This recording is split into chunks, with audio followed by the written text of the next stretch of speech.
group within China to combat the opioid crisis within their country, as well as 40% into a US-Mexico counter-narcotics group to combat the crisis there. We're also putting 40% of the money into Mexico's economy in order to uplift the people of Mexico and ensure that cartels are crippled. We want to cooperate with countries around the world to ensure that our foreign policy is both fair and equitable for the people around the world. Thank you.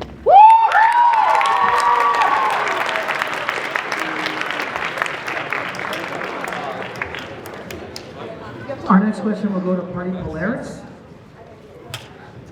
And Casino Royale, you'll be on the response. China and Taiwan are becoming increasingly belligerent towards each other, raising fears of war. The United States is in a difficult position as it has an immense stake in Taiwan's economy for purposes of national defense, yet cannot risk damaging its relationship with China. What is your party's stance on Taiwan's status and America's role in the region?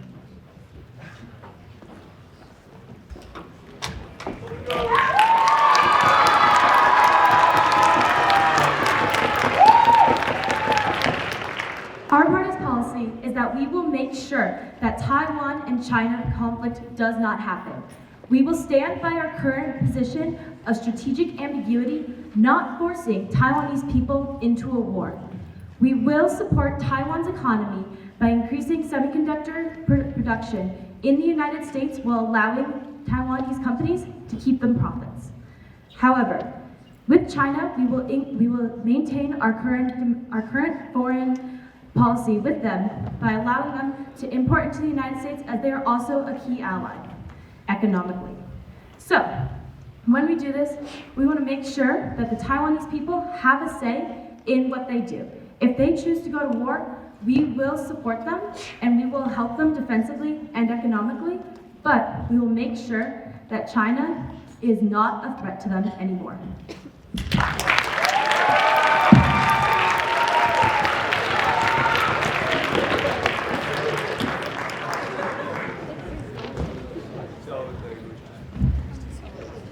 Casino Royale's China-Taiwan policy is to acknowledge Taiwan as a sovereign nation and set up a naval blockade in order to protect it from any moves China might make.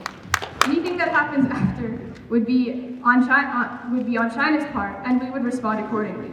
In the case of a Chinese invasion, we would send in military aid and troops. And we also hope to increase aid to Taiwan so that they can become self-sufficient and then we can pull out of the conflict by 2035.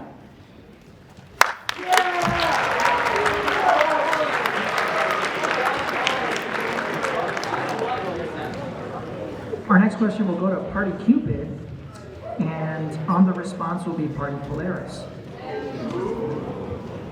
Immigration was the #1 issue for voters in the 2024 presidential election, but congressional actions have been few and far between. What is one thing that your party will do to reform the system and improve the process for citizens and migrants alike?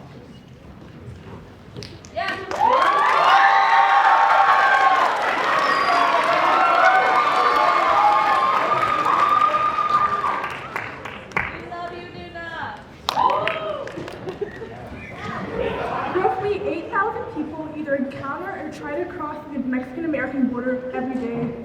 Despite countless measures, there are still hundreds of people drowning in the Rio Grande, just suffering injuries from navigating the desert terrain, trafficking drugs, or being human trafficked.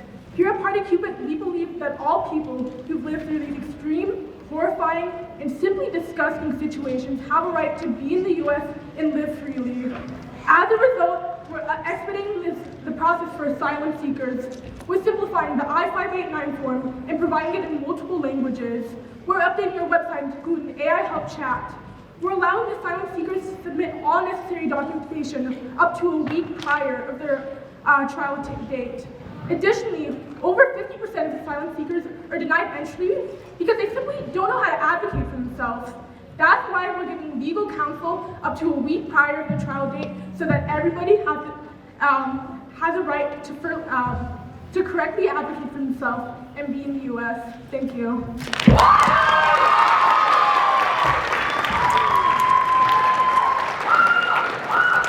We got 5 big Okay, first off, good morning, everyone. There are currently 2 million cases pending for immigrants that are trying to seek asylum within the United States. Party Polaris is committed to making these cases move faster. We are implementing a system that allows for more immigration judges throughout the United States. Additionally, Party Polaris is committed to keeping families together. If there's an individual that is denied asylum within the United States and they have a child under the age of 18, that family will not be split up. That is a key value, is keeping families together. Additionally, we are re-renovating ICE facilities to make them more humane, to ensure that if they are denied asylum and deported within the United States, they're given healthcare systems within those facilities and they are safe. And then we are also implementing a system that will allow for routinely checks to ensure that these individuals are treating immigrants with the humane, with the proper, and with the humanitarian approach to immigration and deportation. Thank you.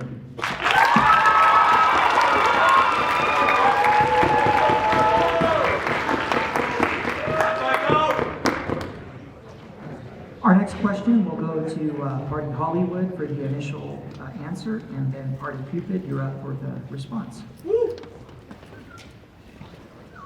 As Russia's invasion of Ukraine nears its 3-year anniversary, the conflict has had a devastating toll on both countries, with estimates as high as 600,000 Russian troops killed, over 500,000 Ukrainians killed, millions displaced, their homes and their lives in shambles. It has devolved into a devastating war of attrition. In this time, the U.S. has sent nearly $183 billion in aid to Ukraine. Troops on all sides are weary, and Americans are frustrated by the growing price tag of U.S. support. How does your party plan to proceed, and do you have a proposed resolution to this conflict?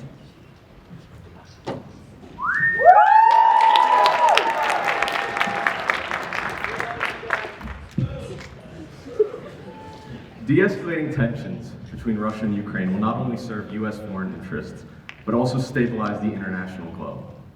At Party Hollywood, we have a cinema plan, which we propose a ceasefire treaty with Russia and Ukraine.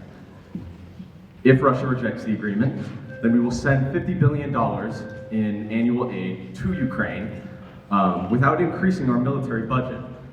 We're rerouting money from other departments in our military to be able to allocate the funds towards Ukraine to help protect the Ukrainian people and keep their nation sovereign from the attacks of Russian aggression. Thank you.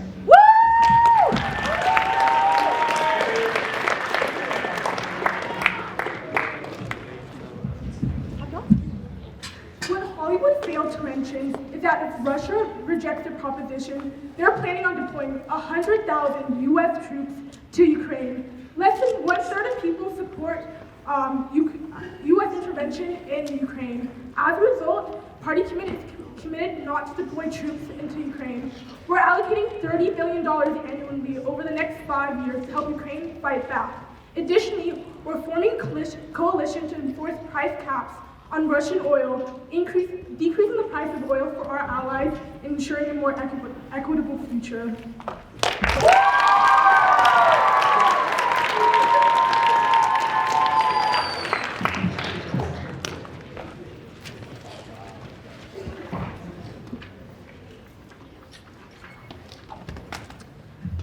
And our next question will be for Party Hollywood on the initial answer and Party Polaris on the response. Historically, the United States has been an ally of Israel, and Israel has been an important partner for American objectives in the Middle East. In recent years, Israel has come under increased scrutiny for the living conditions of Palestinians and for Israeli actions in the current war in Gaza. How does your party intend to balance this relationship and support for an ally, but also push towards a peaceful resolution of the conflict?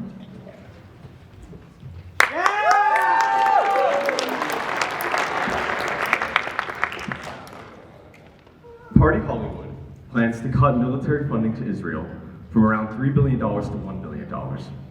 We don't want to entirely cut military aid to Israel because Israel is one of our biggest allies within the region, and cutting that tie would mean a catastrophic result for foreign tensions within the Middle East. Party Hollywood plans to reroute the $2 billion that we save from military funding to Israel to humanitarian aid to the Palestinian people. We want to negotiate a ceasefire with the Palestinian Authority, Hamas, Israel, the UN, and other neighboring countries such as Egypt. After we facilitate the ceasefire, we want to establish an independent Palestinian state.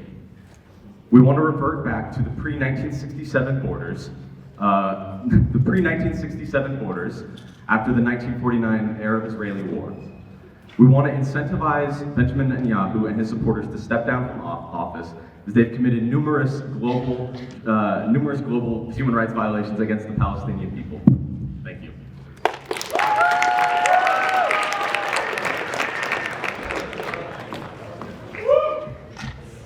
In our part in the Israel-Palestine conflict, Party Polaris acknowledges the tragedies that have occurred in the region.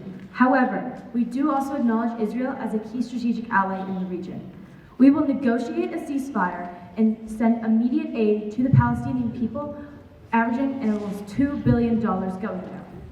And we will revert borders back to pre-1967 with the key exception that Jerusalem will be deemed as a religious DMZ controlled by the United Nations because of the historical and religious architecture that exists there. We will also make sure that Palestinian people are protected from further persecution by ensuring that Israel does not have offensive weaponry that they can use to kill people on such a massive scale. We will cut off funding for their offensive weaponry and instead only allow them to keep supplies for their defensive weaponry, such as David Sling and the Iron Dome, as they have their own people that they need to protect. We want to make sure that all people, regardless of where they live, are no longer affected by this conflict.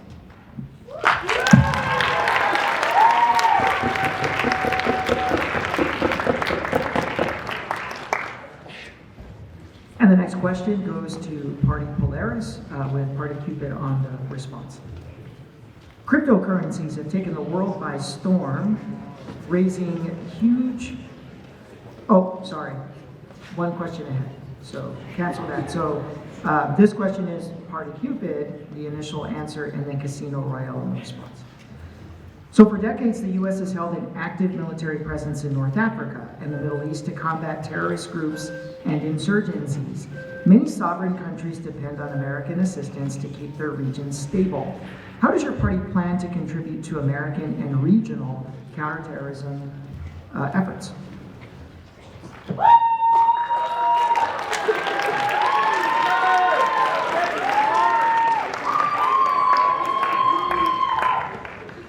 Party Cupid is dedicated to helping our allies in the area that have been dealing with these terrorist organizations for quite literally decades now.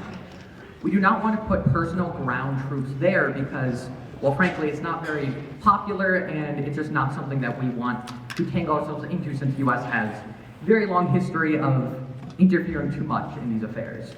But what we do plan is to have increased economic aid and increased aid in the form of MQ-9 Reaper drones, which are purely UAV surveillance technology, which means they will be using the technology to find these terrorist organizations and then they can continue from there. Again, these cannot actually harm people on their own. They have no ability to do that. And we're just making sure that they have the ability on their own to help them while still having our presence in the area to help them. Again, we'll also be giving them increased economic aid and personal aid through sending we'll be sending a lot of money there. But, thank you.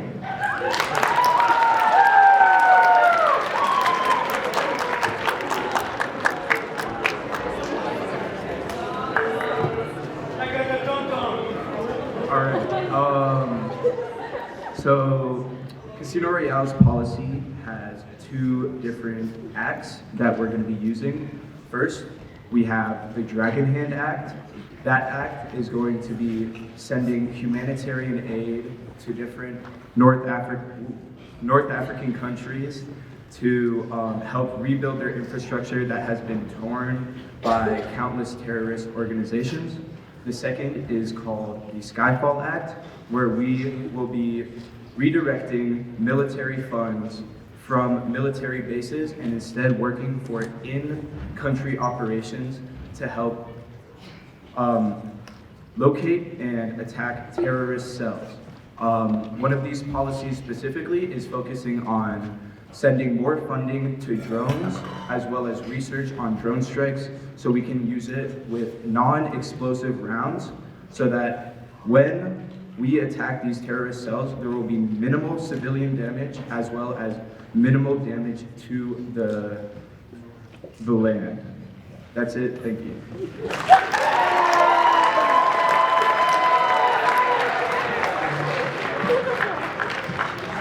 And our next question is for Polaris with Party Cupid on the response. Cryptocurrencies have taken the world by storm, raising huge economic and logistical opportunities. Bitcoin has become the global standard, but it has its own checkered history of illegal transactions and subverting sanctions. How will your parties address the global potential of cryptocurrency while maintaining its reliability and its legal usage?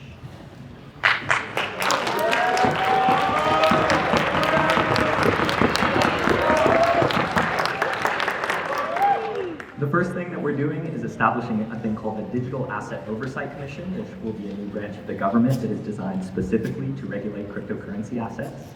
So one of the things that committee is going to be in charge of is internationally standardizing the blockchain so that things like money laundering and international fraud can be regulated at the federal level.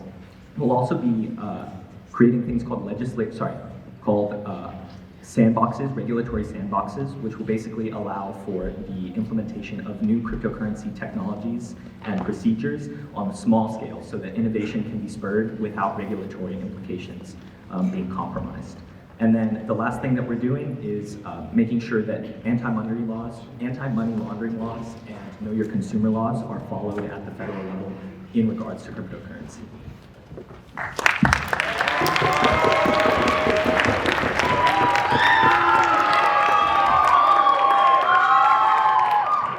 Cupid recognizes that cryptocurrency is a part of our future. It already is.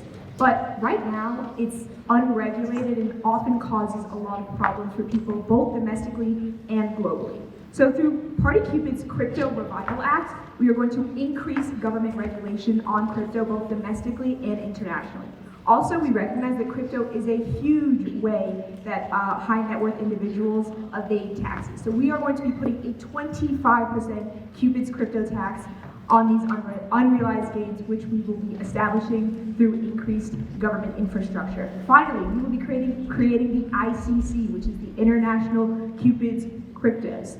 We will be creating an international coalition between multiple nations to increase regulation on this volatile substance. We realize that crypto is a part of our future, and it is a powerful tool, but obviously it needs increased regulation, which is something that Party Cupid will be working towards.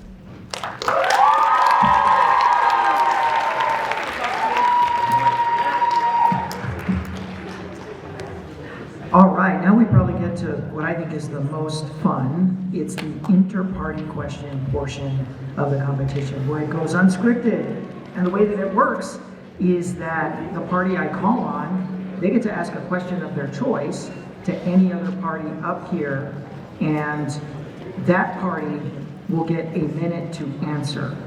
And then the party that asks the original question gets to challenge that answer, and they get to rebut that answer. And so, a couple of key notes. The party that's asked the initial question, you get a minute to respond, okay? And then the original party that's asking the question, you get to challenge that response. You get 1 minute and 30 seconds, okay? So first up, I'm gonna ask Party Hollywood to choose a party of its choice to ask a question.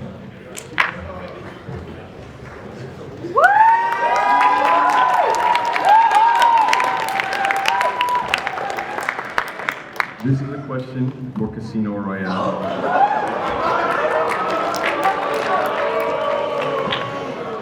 In your Taiwan policy, in your Stay in the Motherland Act, you say that you plan to deploy U.S. military forces in Taiwan, form a naval blockade in the Taiwan Strait, and pair it with a $100 billion annual military aid package via the Self-Preservation Taiwan Act. This very likely will aggravate China and permanently strain our relationship with them. How do you plan on maintaining our economic relationship with China while doing so much for Taiwan? Thank you.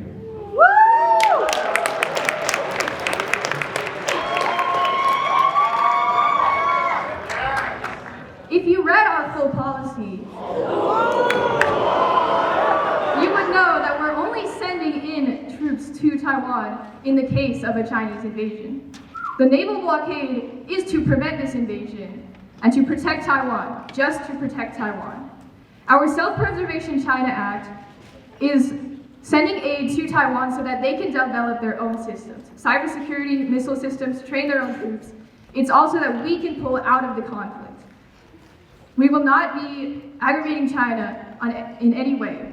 Anything they do would just be a response to our actions. The naval blockade is just to protect China, and we will only send soldiers in if China chooses to invade.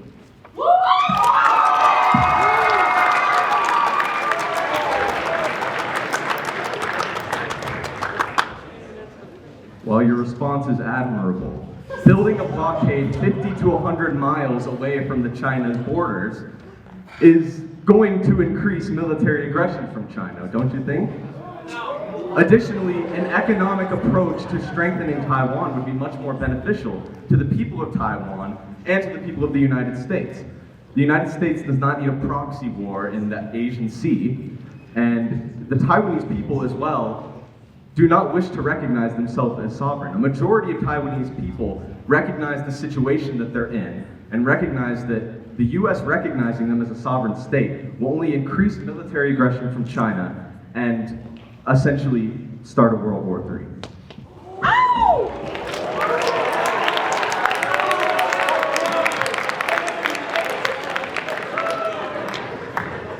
Okay, next up, Polaris. Your time to ask a question of your choice to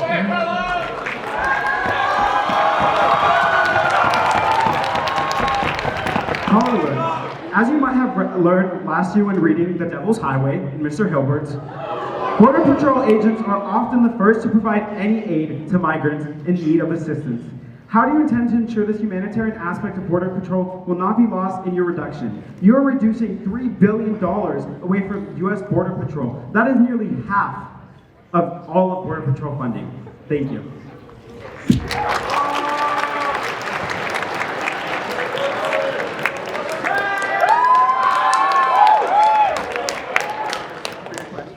So our $3 billion reduction is coming from ICE's budget because we don't want ICE officers raiding our schools. I think that's quite important to us.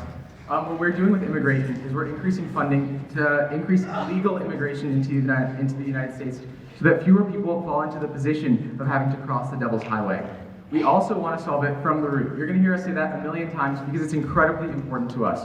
We are investing in Central America so we can solve the issue of illegal immigration at the root so that there is greater economic opportunity in the United States and in Central America. We are also increasing funding for infrastructure for for immigrants by $300 million, building over 50,000 housing units for immigrants into the United States. But yeah, the funding is coming from ICE's budget to protect our citizens.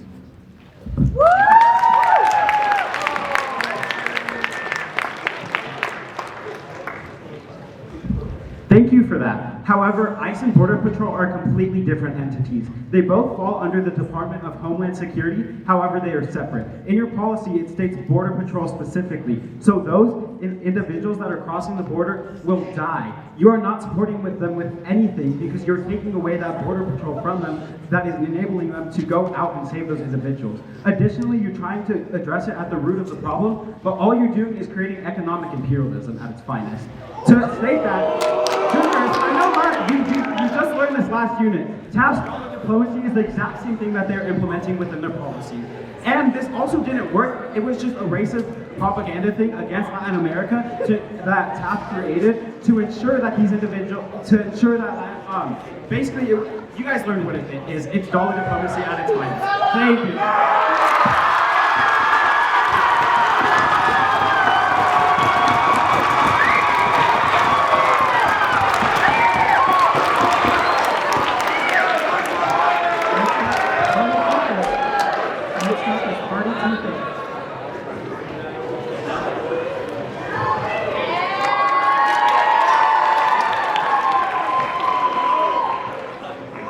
Not to hop on the Hollywood hate train, but this question is also targeted towards Hollywood.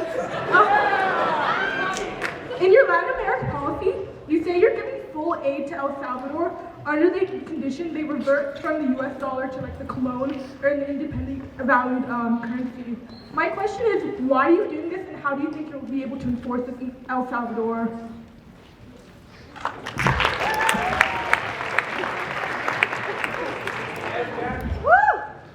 Thank you for the question. First of all, we recognize that the El Salvadoran government has some of the largest prisons in the world, and they're not the best when it comes to human rights. But we are not investing into El Salvador's economy. We're sending reparations for the war crimes committed by the US CIA and US military operatives. Additionally, we're removing Bitcoin as their national currency, or re-incentivizing them to, because the Bitcoin is not only harmful for the US dollar and our trade with with El Salvador, but it also impacts El Salvadoran people. Prices of groceries can shift from day to day, from hour to hour, with the use of Bitcoin as their national currency. It's unstable, and it creates economic instability within their country. So we want to work with the El Salvadoran government to ensure that we promote a new currency that will help both El Salvador and the United States. Thank you.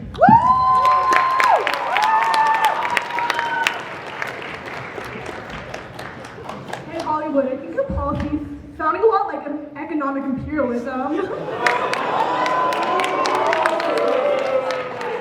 Changing the currency in El Salvador from the US dollar back to the colon will do nothing but hurt the economy.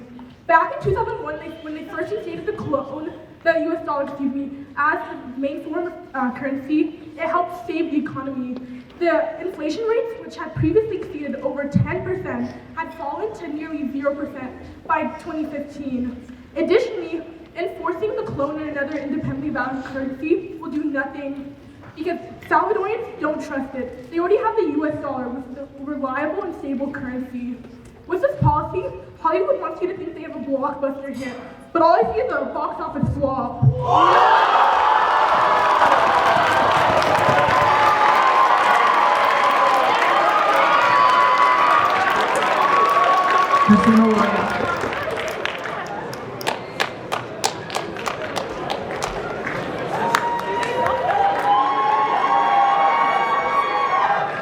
This question is for Party Cupid.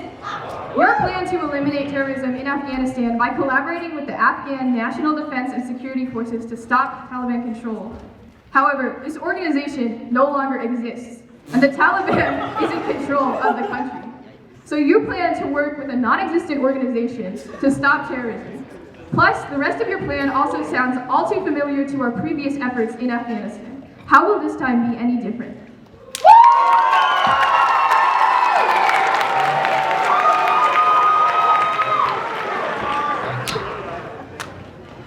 Not to get off topic here, but you're talking about non-existent organizations when you want to work with the ICC in Palestine when we're not even members. But to answer your question, we're already working with the UN.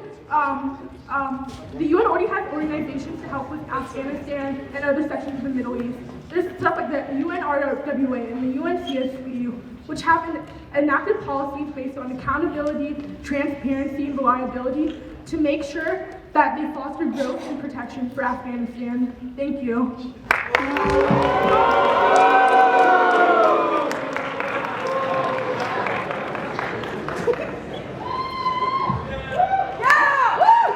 Transparency and reliability with who?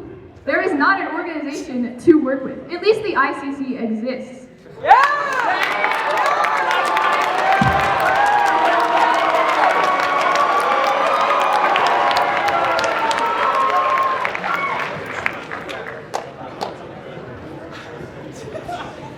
Okay, let's go with Party Cupid. Yep.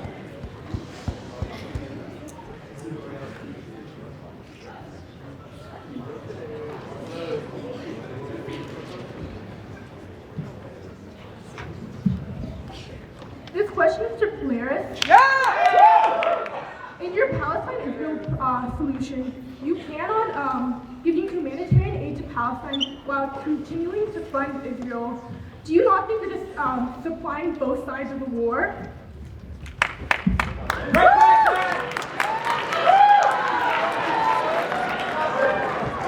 We won't be funding both sides of a war because we are negotiating a ceasefire treaty and cutting off Israeli military aid of offensive weaponry before any aid can be given and before we can make sure that the Israeli government will not reinstitute war. We have specific provisions in place to make sure that they cannot fire back on civilians or destroy them on such a massive scale.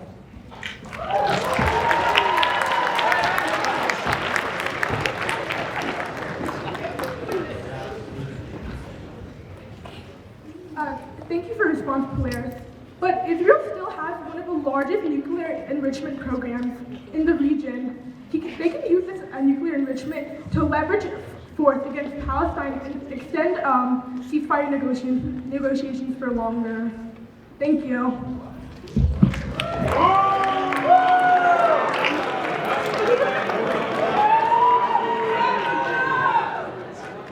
Party Hollywood.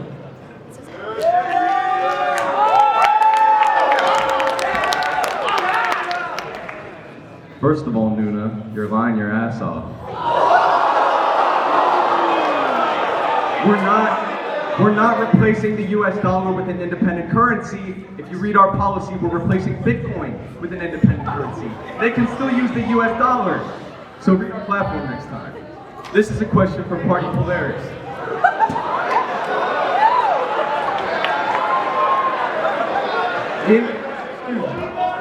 In your United Nations policy, you write that you will propose an amendment to add 5 additional members to the Security Council: Brazil, Nigeria, South Africa, India, and Indonesia. In the years since its independence, Nigeria has had a rocky past with government corruption, and the other 4 nations are members of BRICS, an intergovernmental organization that directly opposes the United States and UN interests. Given that BRICS member states would hold 6 out of the 10 permanent seats on the Security Council, and many have been accused of human rights violations, and again, hold direct opposition to the United States, both economically and politically, how do you justify this expansion, and why did you choose these countries?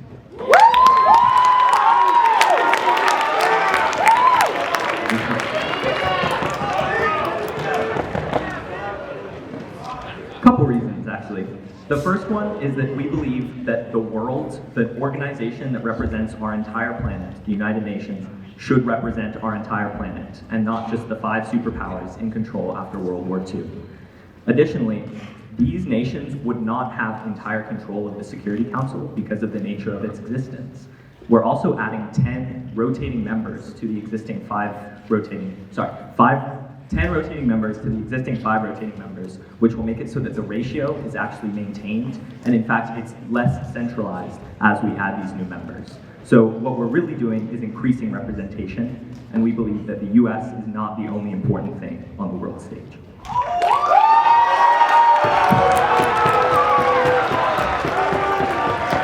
Steve, increasing the influence of authoritarian states is not exactly a great idea, I must say. Now, I wasn't saying that they holding permanent I wasn't saying that them holding seats on the permanent council would influence the UN, but embedding authoritarian and human rights violation countries within the UN Security Council surely would influence other countries within the UN and destabilize global conflicts.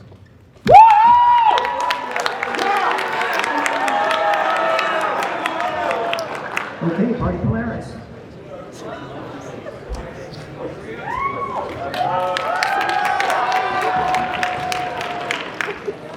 Casino Royale. Your Israel-Palestine policy.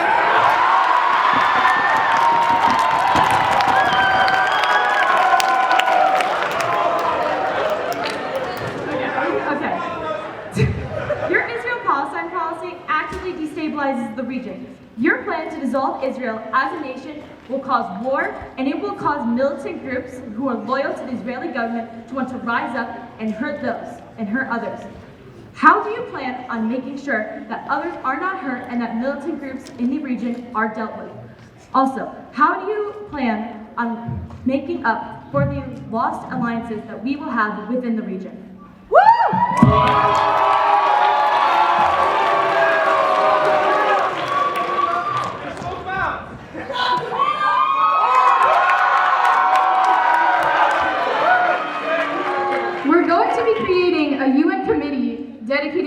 rebuilding for our one-state solution. We're also going to be sending in UN peacekeepers and soldiers to assure that the transition goes peacefully and no further conflict breaks out.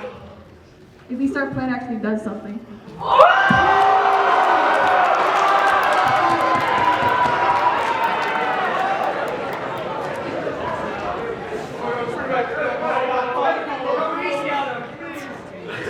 Okay, so while you say that your plan actually does something, we're providing humanitarian aid and we are making sure that we stabilize the region.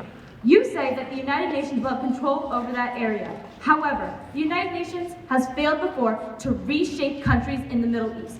We have seen this time and time again, where the foreign countries come in and they state where borders are and who will live there.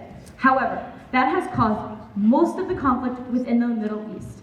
This plan will cause a war, and it will spread past Israel-Palestine. It will cause devastation on an international scale.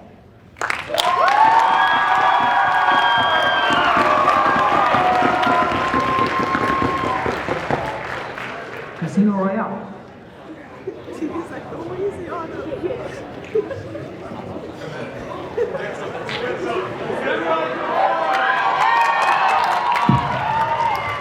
Party Polaris. You plan to repurpose drug components seized from illegal trafficking operations to use in public hospitals. But how will you ensure the safety and quality of these drugs as they have been produced in unregulated environments?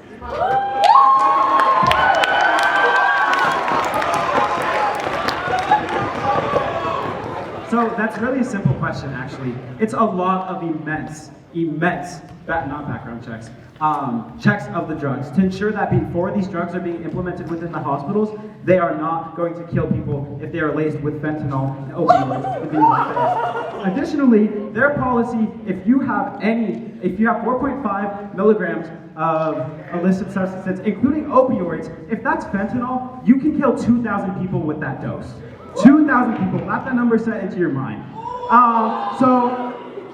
Additionally, we are just giving immense amount of checks to make sure that these drugs are safe before we are implementing these within the hospitals. Thank you.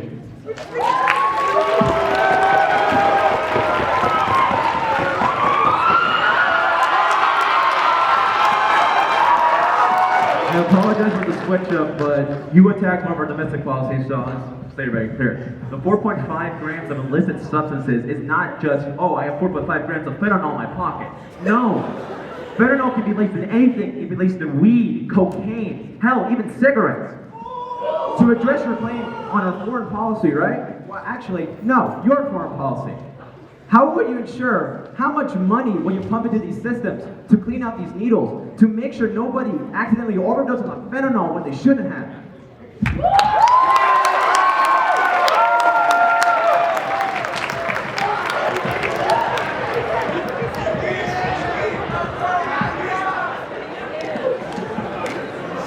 All right, so we'll start the third and final rotation of your party policy foreign policy questions, and it'll go to Polaris.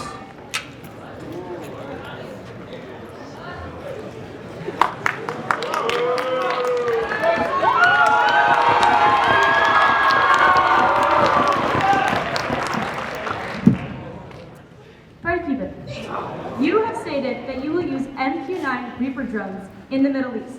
MQ-9 Reaper drones, well, you've stated that they are for surveillance purposes. They have one of the highest faultation rates within all of our military spending. They have been known to crash. They have killed civilians in the United States this year while operating them. How do you plan to make sure that non-violent citizens are not killed as a result of you flying drones? Woo!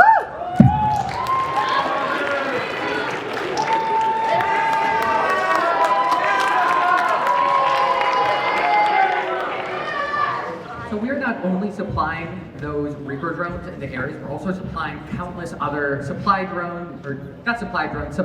cargo ships and other airplanes that can also help the area. Because while the Reaper drones have in the past not been 100% effective, we're still constantly making new technology to make them better. And we're going to be working with our allies in the region to ensure that the Reaper drones do not target people that they're not supposed to. Thank you.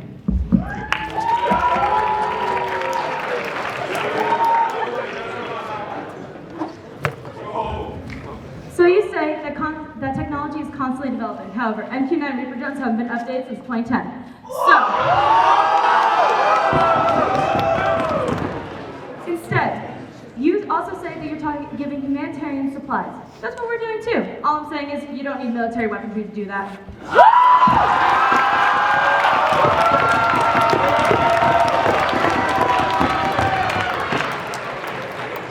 Casino Royale.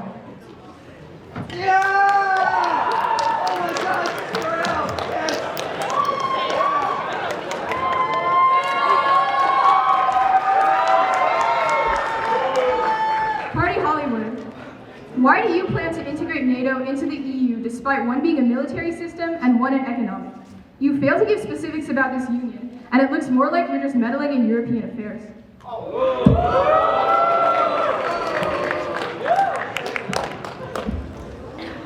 So currently, NATO and the EU do have collaboration between the two, and that's all we're planning to do. We want to increase cooperation between NATO and the EU to ensure that resources are used effectively and purposefully. That's basically it. That's our policy. We want to increase cooperation.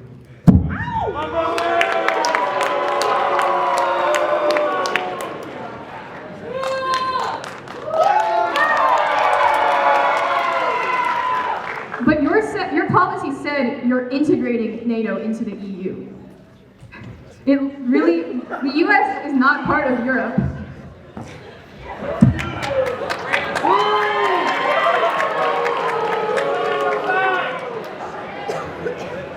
Party Hollywood.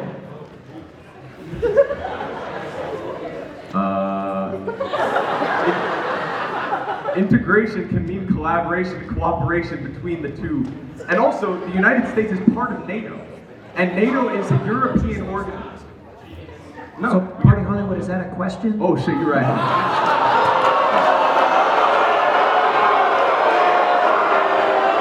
Sorry, I wanted to make it clear that You are free to ask them a question. It's your time.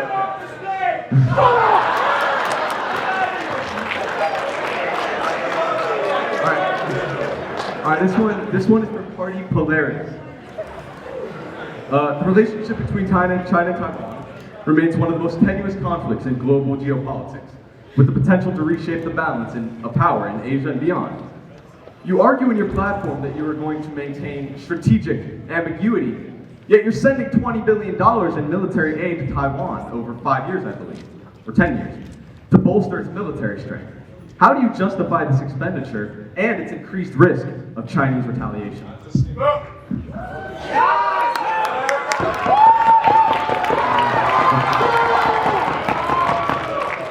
This will not cause an increased risk in Chinese retaliation, as the United States has been sending military aid to Taiwan for tens of years.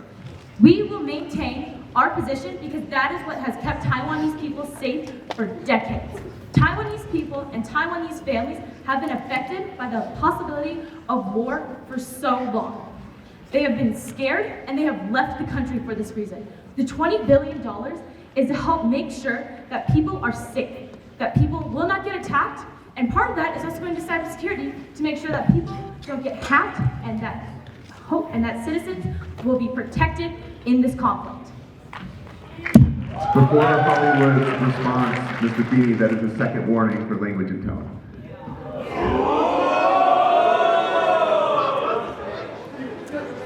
So you say that the U.S. has sent military aid to Taiwan, which is true. But over about the past 70 years, we've sent $50 billion in aid. Now you're planning to spend $20 billion in just 5 years. Now, I do believe that that would increase Chinese military aggression, and it would not help the Taiwanese people.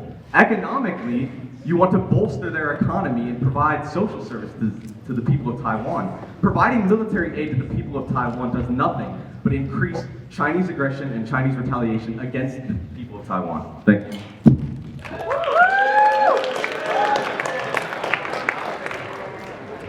Party Cupid.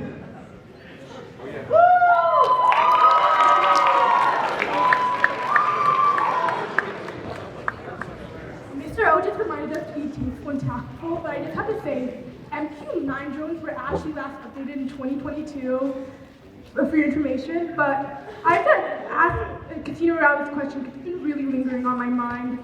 You say that you want to enforce the ICC's arrest warrants on Netanyahu and other Hamas commanders, but how will you do this when you have zero legal jurisdiction over the ICC?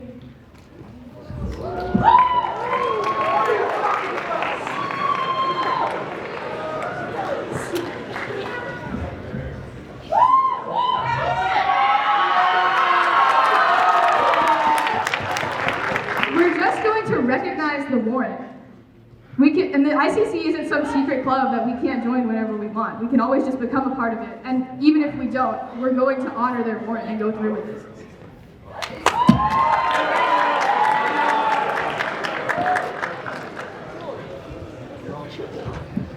Well, Casino Royale, your policy uses the word enforce, not acknowledge.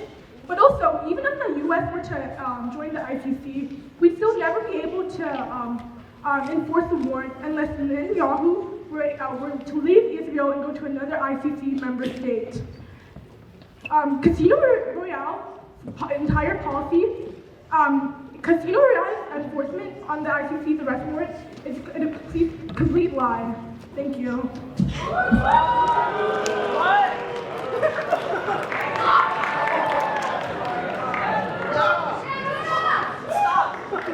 All right, that concludes the inter-party portion of the foreign policy debate.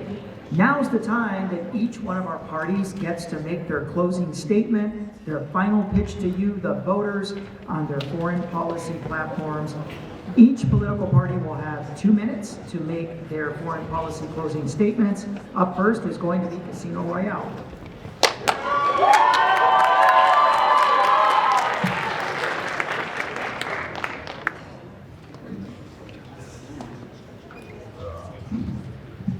Casino Royale is dedicated to change.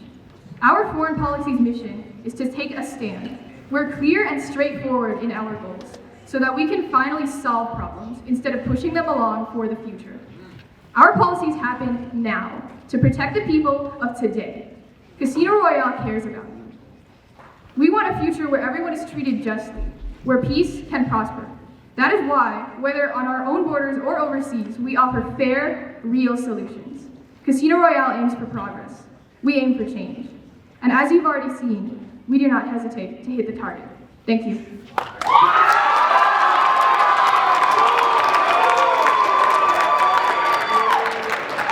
Next up is Party Cupid.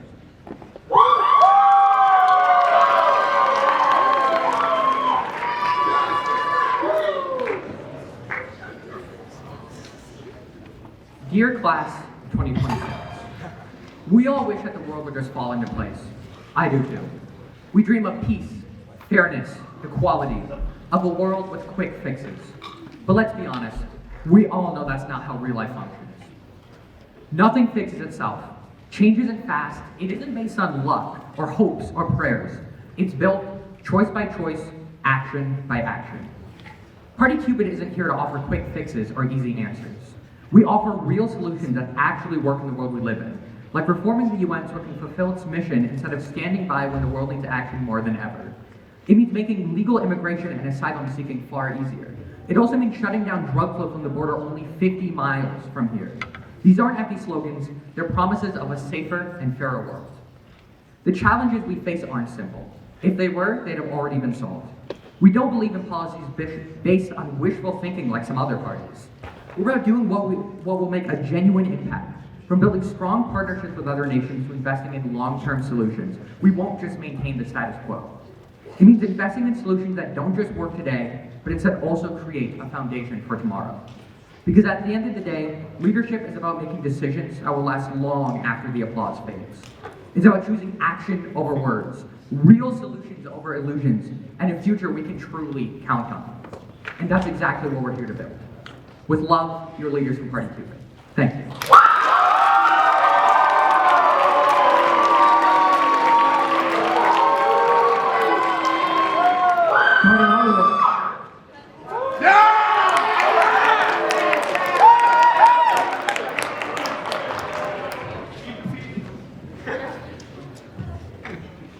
We live in a world in which our democracies and freedoms are curbed for tyranny and corruption. At Party Hollywood, we will not stand idle and watch as innocent lives are lost in regions torn apart by conflict, poverty, and political unrest.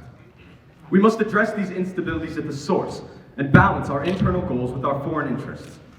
Confronting oppression, dismantling systems that foster violence and terror, and ensuring that democracy is a guarantee for all humans on Earth are at the forefront of Party Hollywood's mission.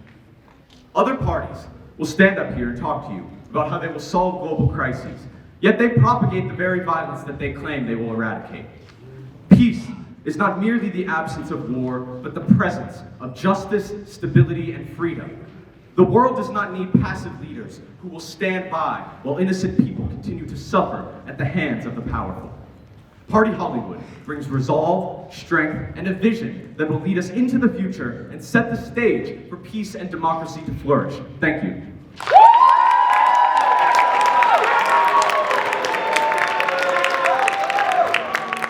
Party Polaris.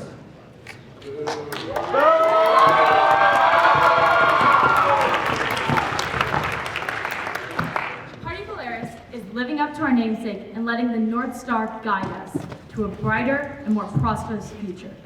We can see through the mirage of love that causes people to not see the implications of militaristic action in civilian areas. We are not gambling away the livelihoods of other people, and we are not two-faced actors who are stating that economic imperialism is actually foreign aid. Instead, we are making sure that people have a say in their own governments regardless of where they live. We are making sure that everyone is protected and everyone can feel safe in their own homes. We will ensure that people, both domestic and abroad, have a chance of a brighter future.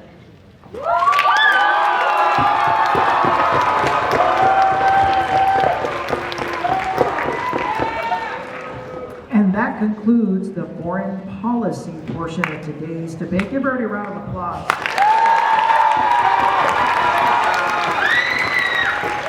That also brings us to our intermission. We've got 15 minutes to take a break out in the lobby. As always, on behalf of the UHS administration, please no food or drink in the auditorium, but feel free to snack in the lobby.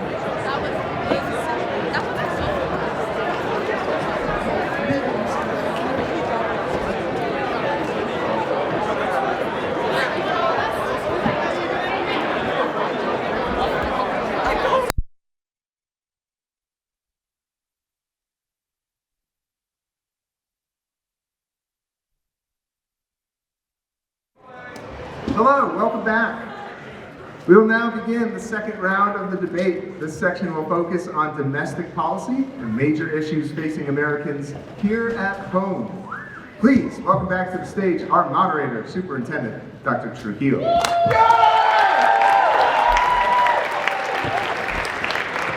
Okay, welcome back. Now we're going to talk about issues that affect Americans here at home. And so as we did in the foreign policy portion of today's event, we will do the same for domestic policy. The parties will open with their opening statements. Each party will get 2 minutes to make their opening statement on their domestic policy platforms. And starting first, let me get to the right page here. Up first with its opening policy statement is going to be Party Hollywood.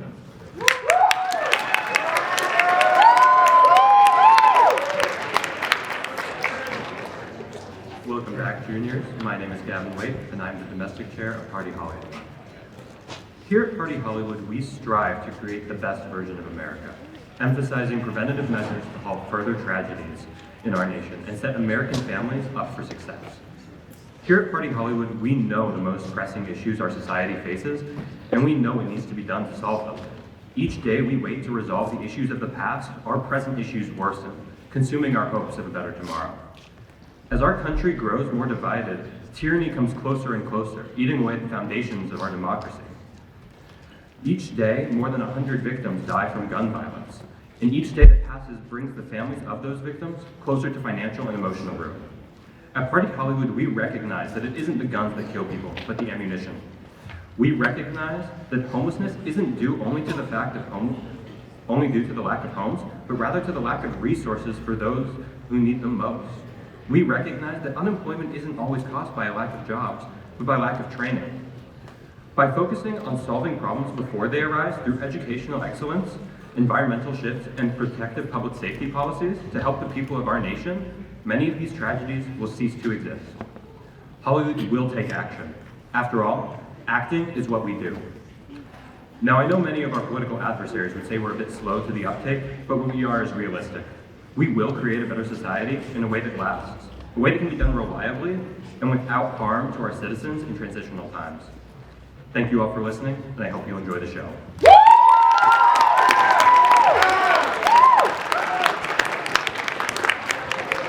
Casino Royale.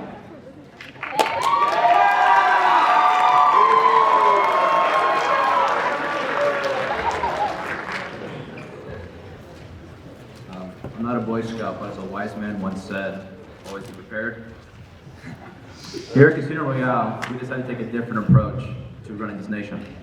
We took a step back and looked at this nation's long-standing systems, how they serve its citizens, how they function within our government, and how they fulfill their promises. In our current political climate, we find that these systems have eroded over time. In the past, what was once a well-intentioned change to revitalize interest in a program has instead turned it into a tired, exploited scheme for financial gain. In the present, overlooked and underfunded departments are looked aside as we rush towards the next big thing for our nation. Many Americans feel lost, tired. These programs that were once promised to help them no longer serve any purpose. We're going to change that by raising the bar that the government should have done many years ago, and by uprooting these old systems, reforming them, refining them, and if necessary, replacing them in order to serve the nation, in order to serve the citizens of this nation proper and fairly. Here at Casino Royale, we will ensure that every American doesn't feel left behind, and that life in this nation is a fair game. Thank you.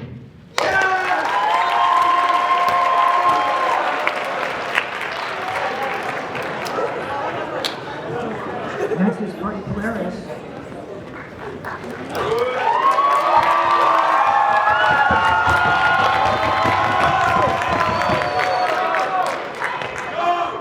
Good morning, and welcome to the second portion of the debate. My name is Carlos Madrid, and I'm honored to say that I'm Party Polaris' domestic chair.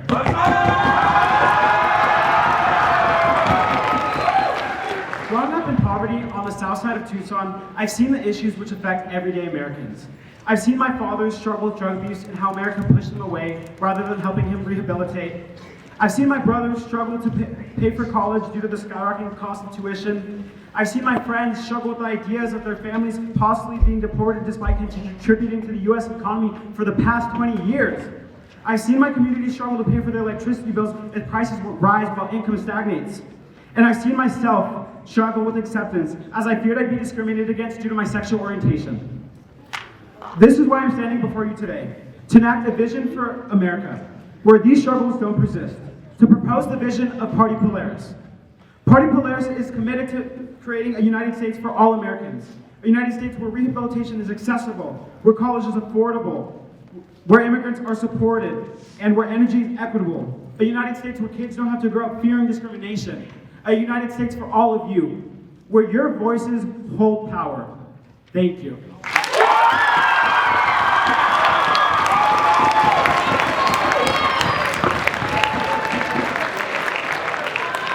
And closing out the opening statements is Party Cupid.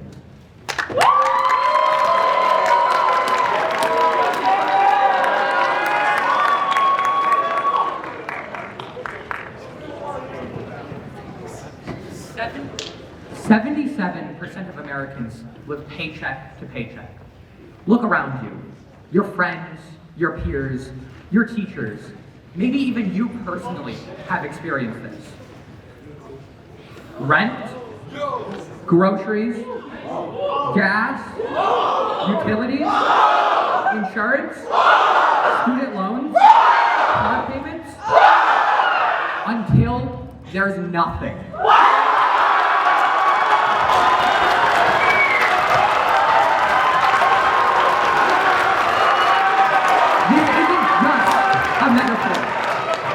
our future. And yet, the people in power tell us to pull ourselves up by our bootstraps while they buy another mansion. We do not accept this future. But this is what we fight for. It means lowering unemployment rates across the nation, making college affordable for all instead of a lifetime debt sentence, increasing the wages and rights of workers through being the only partner with worker cooperatives, and ensuring that one trip to the hospital won't bankrupt an entire family, so everyone can have a full body. This is the system we have now.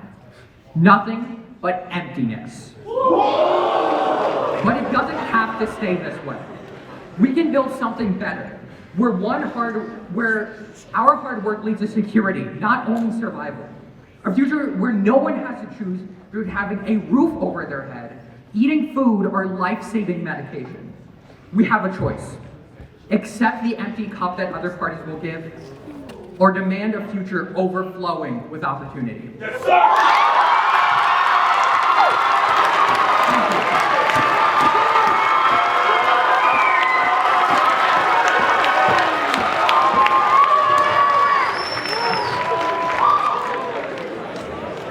Okay, now we get into the domestic policy prepared question portion of the event. As we did with foreign policy, the first party that I ask the question to, they get a minute to answer. The second party I call on gets 1.5 minutes to respond. So first up to answer the question is going to be Casino Royale. Cupid, Party Cupid, you are on the response. Casino Royale, criminal justice systems around the country have faced a renewed scrutiny in recent years. Critics argue that discriminatory policing and harsh sentencing have targeted non-violent offenders and minorities. Proponents of the current status quo, if you will, point to the fact that violent and organized crime are at 30-year lows. How will your party balance the concerns of over-policing with the need for law and order, safety, and security?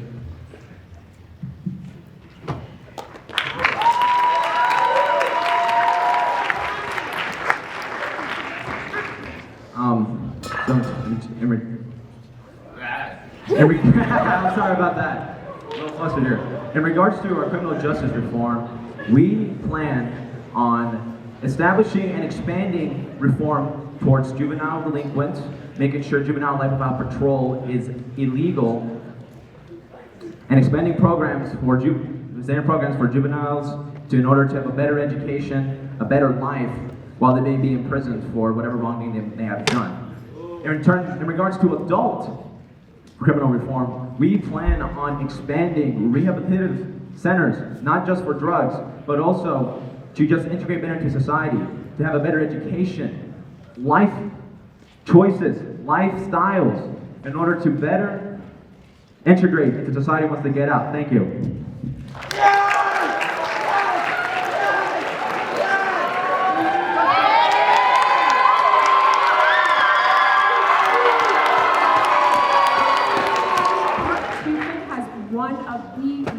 Comprehensive corrections reform policies that you will find on this stage today.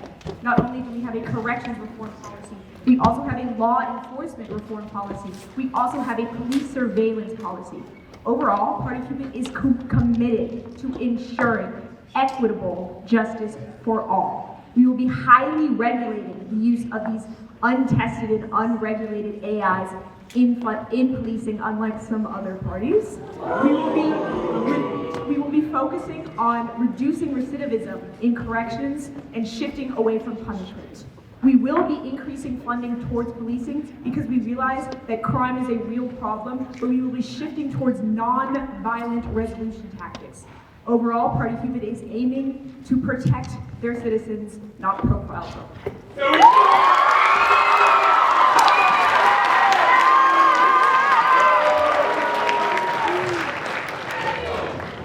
Question 2 goes to Party Polaris with Party Hollywood on the response. Gun control, it's been a prominent issue of the 21st century, and not just the 21st century, but the 20th century and every century since America's existence.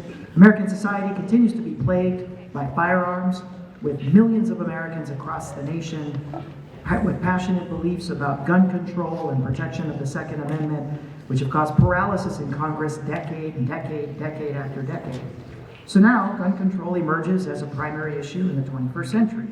Of course, prior administrations have largely left the issue to the states rather than compromise on any kind of federal legislation. Meanwhile, firearm deaths are of every category, have steadily increased since 2004. So how will your party approach the topic of firearms in the United States?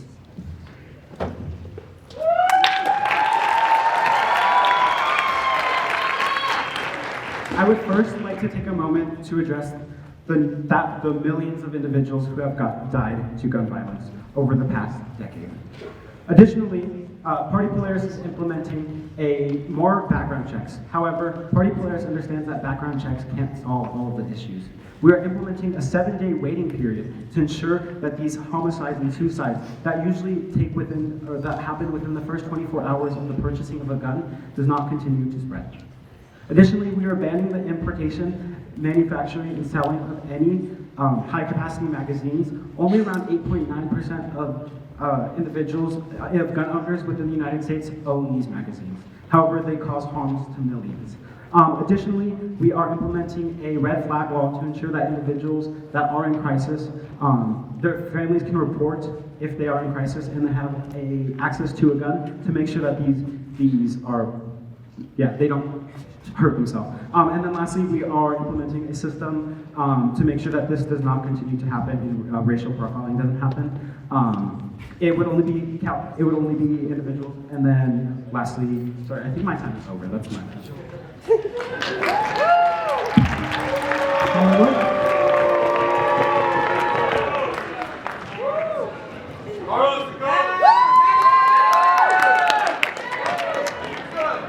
We at Party Hollywood are implementing a shift to non-lethal ammunition. Over the course of a 10-year plan, we will be investing $150 million into research and development projects so that we can develop a more effective solution than controlling the guns themselves. By transitioning to non-lethal ammunition, we will be allowing Americans to have access to their Second Amendment right without taking their guns away, and by protecting our communities. These research and development projects will help us to dive into detail when it comes to establishing rubber bullets, salt bullets, and whatever it takes to keep our Americans safe. Now, one thing that confuses me about Party Polaris' gun policy is that their red flag laws violate the Second Amendment. Now, they plan to take away people's firearms based on perceived moments of crisis. Wouldn't that allow police officers to very easily take away your weapons without having any viable solution? Ow! Thank you all so much.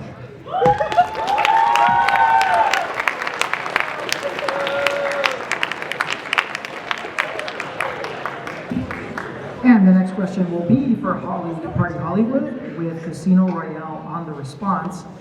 So currently, 91% of energy consumption in the United States comes from non-renewable fuels, much like oil, natural gas. What is your party's stance on the use of fossil fuels compared to alternatives?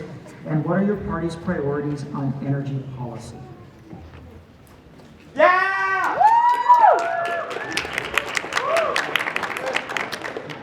Party Hollywood has a comprehensive shift to renewable energy.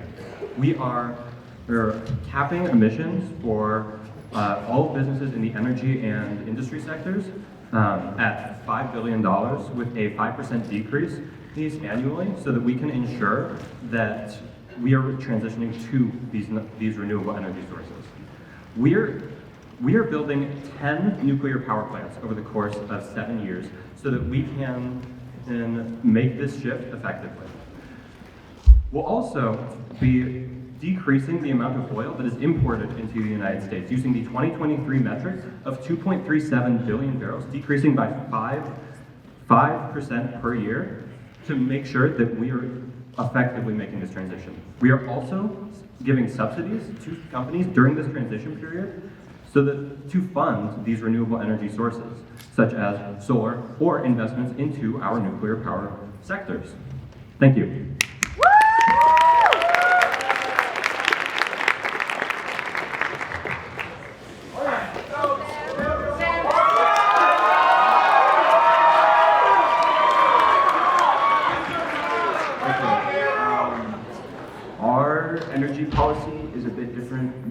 some of these other parties.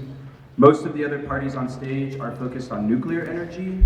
We're looking for alternative sources to that. One of the main focuses of our energy policy is looking for another way for us to drive cars.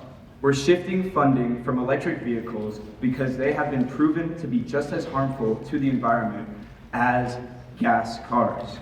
And the people who are in charge of those companies, not the best people, in my opinion. As well, with the help of our urban redevelopment plan, specifically the Two-Pair Act, we will be looking to create much more public transit throughout our country so that people can have walkable cities and we don't have to drive 15 minutes to get anywhere. Casino Royale's policy is focused on looking for alternatives instead of just building more and more things that will create more and more waste, specifically nuclear waste. Thank you.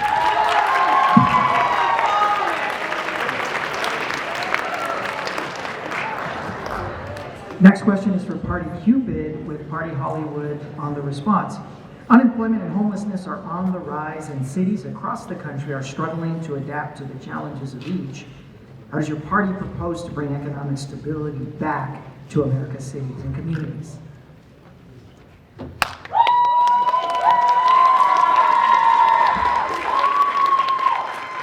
Party Cupid's homelessness policy, once again, is one of the most comprehensive available. Our warm housing initiative is dedicated to making sure that all homelessness individuals in this country are fully supported by the federal government. We will be implementing the creation of the USHAA, or the United States Housing Assistance Agency. The main problem with homelessness today is that it is a decentralized issue, so we will be adding centralization back into this. We will be using permanent supportive housing models, the statistically proven most effective way to reduce homelessness through our Warm Housing Embrace initiative. Overall, there is always a warm house for every Cupid.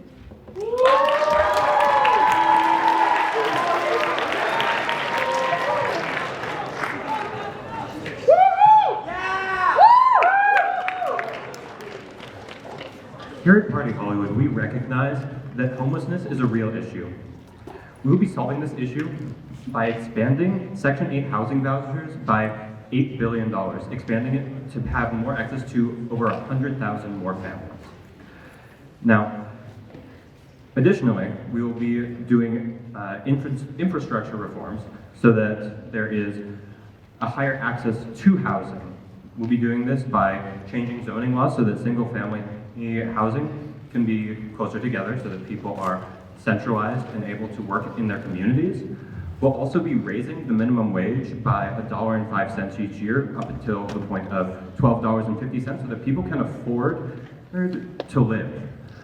Additionally, we'll be making job training centers. We'll be making one job training center for every 670,000 people so that anyone, regardless of their background, will be able to learn the skills they need to get the jobs that they desire. Thank you so much.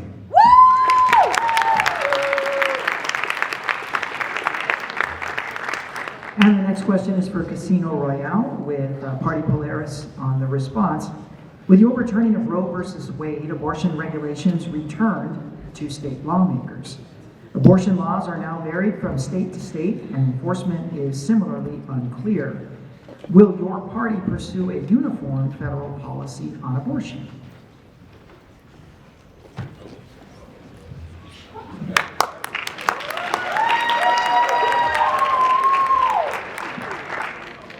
In regards to abortion, we plan on reinstating the precedent that Roe v. Wade has enacted, meaning that every state has to guarantee that the right to an abortion for the first trimester, and the second is dependent on the state.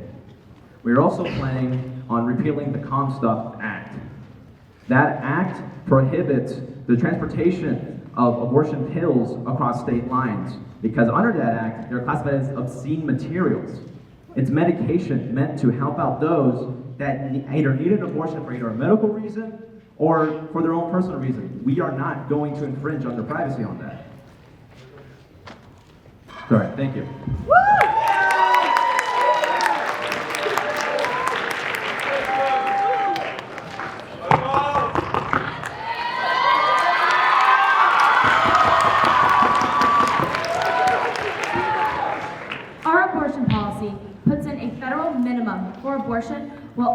getting rid of what has caused women to not be able to get an abortion in the past, such as mandatory waiting periods and separate day counseling.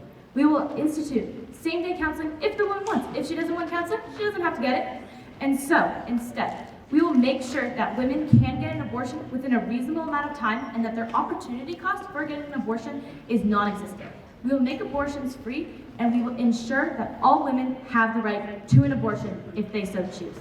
Also, with your shipment of drugs across borders, that is showing that women won't be able to get an abortion, because if they need to ship their own abortion drugs, is that really healthcare, or is that making sure, or is that putting the pressure on women to make sure that they can do something?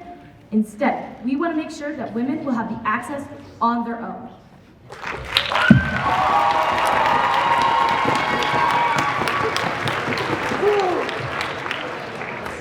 The next question is for Party Cupid, with Party Polaris able to respond. Both of your platforms heavily favor nuclear energy development to meet the growing needs of American consumers. How are your plans different, and why is yours best suited to power our country while keeping production safe?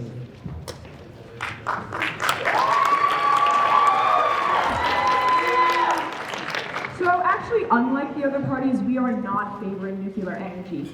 Party Cupid is committed to fixing climate change today. Through our breaking up with emissions plans, we are favoring direct carbon capture systems, which directly remove carbon from the atmosphere, impacting climate change today. We are not gambling on the future or being led astray by some lost star. We are focusing on the issues that are facing our country today. We do recognize that nuclear energy is the path to the future, but not today.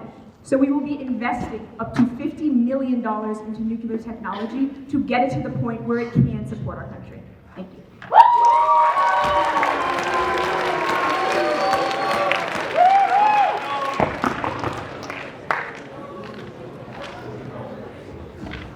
Our nuclear energy policy is confident in the technology that we have today. We're building 2 Generation 3+ nuclear reactors every year annually for the next 35 years, which will serve to supplement the United States' exorbitant usage of fossil fuels without attempting to pivot directly to some other untested technology. What we want to do is ensure that with $200 million a year in investment into research for other promising energy sources, that we are able not only to have long-term future technologies that will be able to be implemented on a large scale in the United States, but also actually power our nation with sustainable energy right now. That's what we need for this country. Let's solve climate change.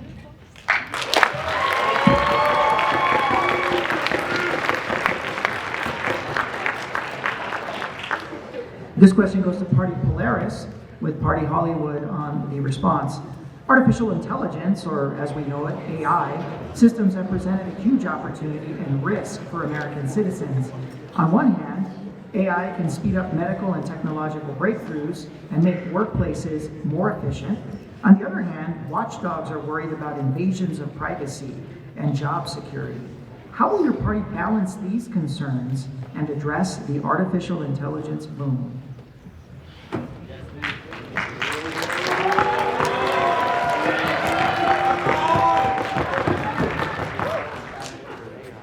We agree that AI should be the future, but should it really be the present?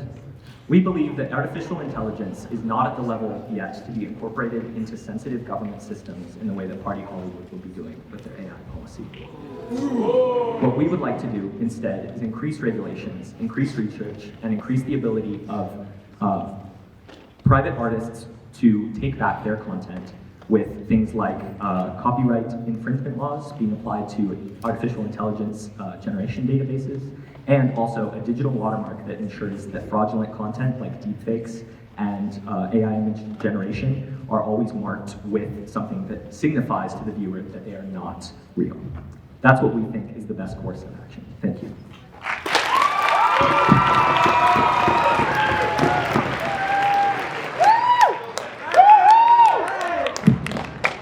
So at Party Hollywood, we believe that AI is a tool that, when used effectively, can promote safety and prosperity across the United States. We do have regulations with AI use in our police force. If it is misused, there will be a $1,000 fine, parole, and legal action taken. But In the case of, because they could lose their jobs if they use it poorly. In the case that they use AI properly, we plan to promote safety in communities. We are not implementing it in any new cameras. We're not building anything new to invade people's privacy. We actually have quite a similar AI policy to Party Cupid's in their police force, where they acknowledge. No, look at it. Wait, hold on. Let me find the name. In the Accurate Arrow Act, they acknowledge the use of AI in their police force. It's a thing. In 2023, the Congressional Review Committee acknowledged that AI should be used in the police force. We are just going to use it as a tool to promote safety in our communities because we need to live in the future. The present is not sufficient.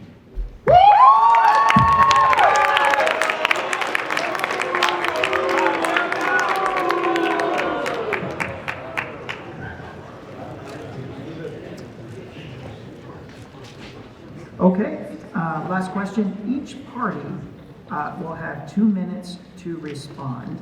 So I'm going to start over with Casino Royale, with the Cupid, Hollywood, and then on Claris. And I want you to tell me which of your domestic policies are you most proud of as a party, both for their impact and for how they're going to contribute to American society. So let's go ahead and start with Casino Royale.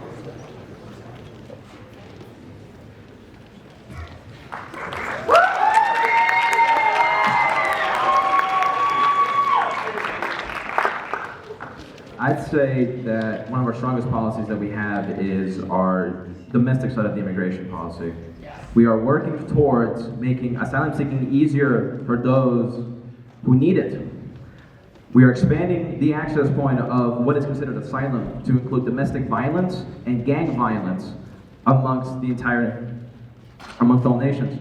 We're also opening access points to asylum to U.S. embassies across the world. As of now, the only place you can seek asylum is at U.S. entry points. The reason why millions of immigrants across the world come to Mexico to seek their protection from the danger that they have faced in their country. Another part of that, we are seeking to increase the viability of visas and green cards.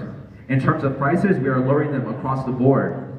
We're making them much easier to access for those who may be related to a U.S. citizen or a U.S. visa card holder. We are also reforming Border Patrol cells. So these cells get the nickname ice boxes because of their terrible conditions. We are reforming them to have adequate heating, water, and food for anyone staying. And those who are staying, they have a limit of 72 hours to be there in order to ensure a more humane process as they enter the country. We don't want to have a bad impression on them. We're also planning on enforcing ICE's alternatives to detention, making so illegal immigrants who have already been caught and are awaiting their deportation, they have more freedom while they await their trial. Thank you.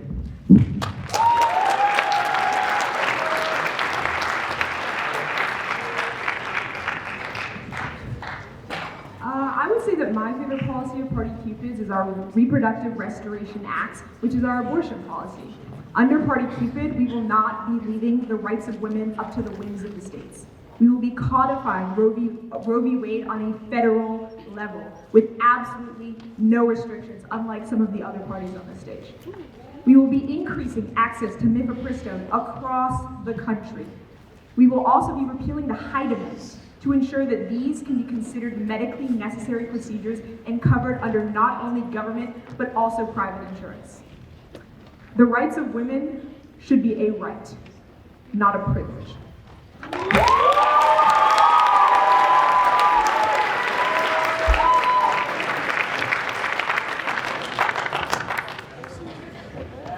All right, so I said this in the town hall. I know taxes are boring, but I love them. Our tax policy is incredible because we are able to lower taxes for most Americans under $225,000 in single income or $250,000 joint. And this tax policy allows us to pay for, and we're increasing taxes on the uber wealthy while closing some loopholes. Now, I'm not going to explain the intricacies of our tax policy, but what it allows us to do is it allows us to pay for our investments in Central America, which is not tax dollar diplomacy given its reparations for our war crimes. It allows us to pay for our mental health care with our Spheres Act. It allows us to pay for over 50,000 housing units for illegal immigrants and asylees. It allows us to pay for our infrastructure bills, for our environmental bills. Our tax policy makes it so everyone in the United States pays their fair share because we want to be able to provide public resources for everyone without continuing deficit spending. While we didn't put out a faulty budget like Polaris, we believe that our tax policy can reduce deficit spending by $2 trillion annually. This tax policy allows us to basically make life better for most people in America. Thank you.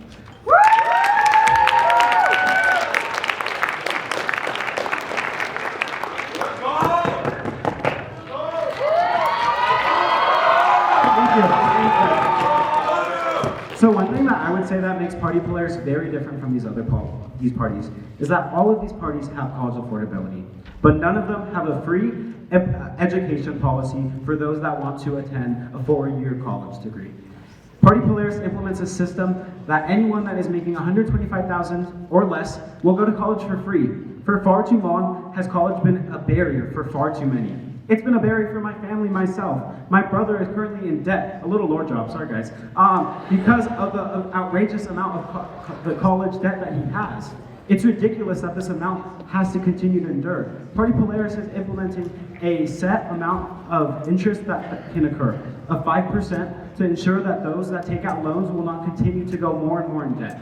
We're implementing a $4 billion solution to those that are currently in debt. It's similar to Biden's administration, where he gave money to those individuals that are already in debt. So those that are Pell Grant eligible would be getting $20,000 to pay for their college debt. Those that were not would be getting $10,000 for their college debt. Additionally, we are creating DEI, diversity, equity, and inclusion in high schools to ensure that individuals that come from low-income backgrounds, that are minorities, have access to these colleges that are often so targeted to not accept them, frankly. It's important that college is accessible, that college is affordable, that that Americans are able to go to college and not continue to go in debt. So that's what I would say Party Polaris is distinguished compared to the other parties. Thank you.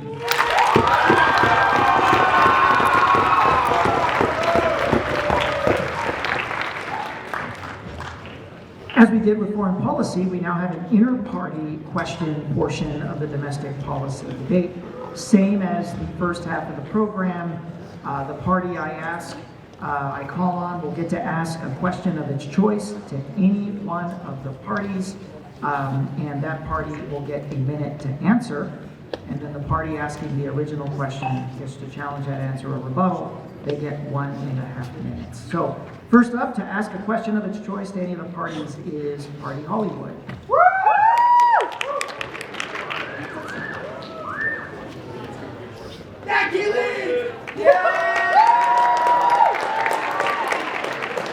This is a question for Party Polaris.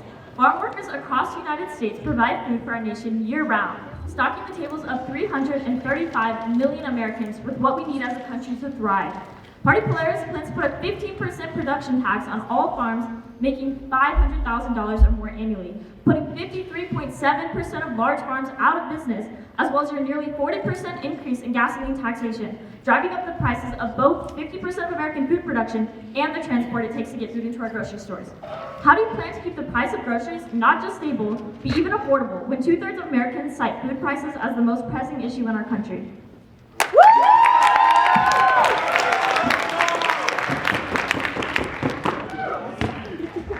Those are both really good questions. Luckily, we thought of them. The first thing that we're doing in order to keep grocery prices stable, after a period of adjustment, obviously, as these farms are restructured, is incentivizing directly local farmers with the money that we use from the tax on corporate farms. The second thing that we're doing, I want to address our gas tax because there's been some confusion about that. First of all, we're only taxing gasoline products, not all petroleum products. Second of all, while it's true that our nation's infrastructure relies primarily for distribution on gasoline, it's important to recognize also that that is a hugely high carbon emitting process. So what we want to do with this gas tax is, as we increase domestic drilling to control gas prices in the short run, we want to establish the long-term infrastructure to make that whole process completely reliant on electric vehicles, with companies like Rivian that already partner with big corporations like Amazon, pairing up with these smaller corporations that do distribution. Thanks, guys.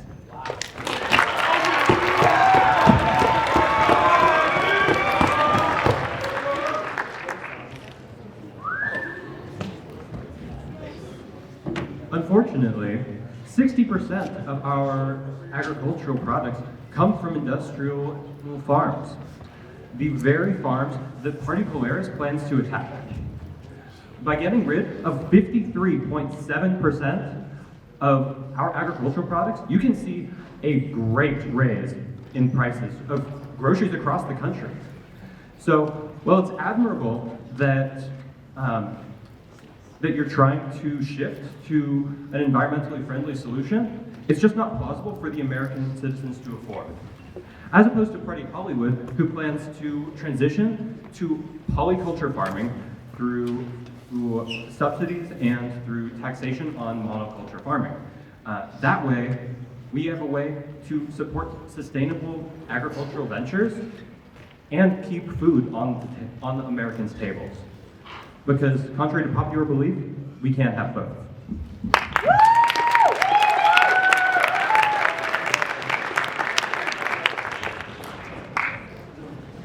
Polaris, you're up.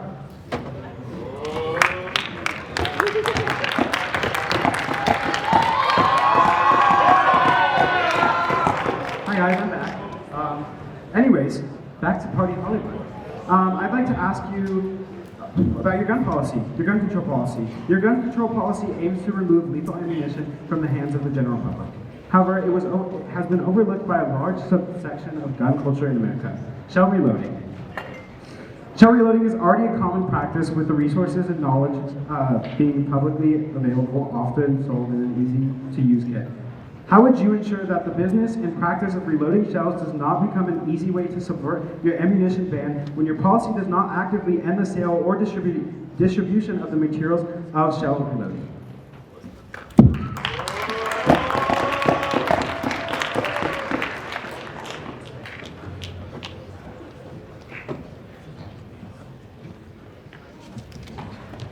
For shell reloading policies, shells are only for non-automatic weapons, which is the main. Automatic weapons are the primary source of homicides in the U.S. This would mean that with our shift to non-lethal ammunition, that wouldn't really affect shell reloading policies. Additionally, when it comes to the purchase of the materials used to make these, that's one of the things that our AI policy is tracking. We are tracking the materials that are purchased to produce illegal substances. This would ensure that our policy can keep our citizens safe and make it so that it's easy. Thank you.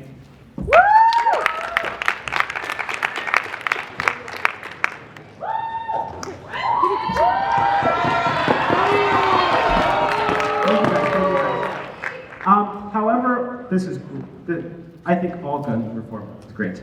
However, Hollywood has a policy that inevitably create a black market for ammunition. All individuals within the United States that own a gun have lethal ammunition. However, your rubber bullets are not going to fix the problem of gun control. I want to also address the thing that you talked about earlier, about our constitutionalism within the red flag laws. Our red flag laws go to ensure that individuals that are in crisis are able to survive these crises.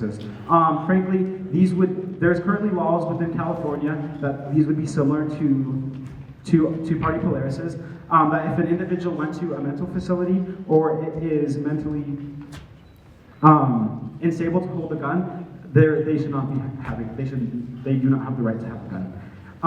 So with these laws, they would only be with family members. Or self-report. So with these hotlines that are currently available, if they reported that they had a gun, this would ensure that a mental health officer, not a police officer, would come and take this gun to ensure that they are not hurting themselves even more. Thank you.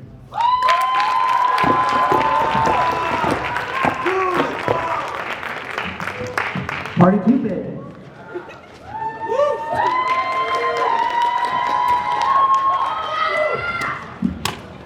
So my first question is for Party Polaris. Under your Nuclear Infrastructure Act, you claim that you're going to raise domestic nuclear production to 40% by the year 2035. That's impressive. But the last Generation 3 nuclear reactor that was built in the United States took 15 years to construct. So you say you're going to build 2 a year? They won't be done for 15 years. So how exactly do you plan to immediately start increasing nuclear production? They won't be active for 15 years. Are you gambling on a miracle, or did you forget to check the calendar?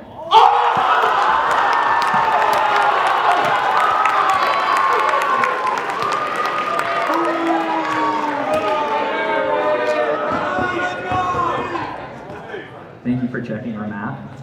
That's a good point, but I think an appropriate rebuttal is that with the complete investment of federal funding into this process, the 15 years that it took to build those first generation 3+ nuclear reactors would be greatly expedited.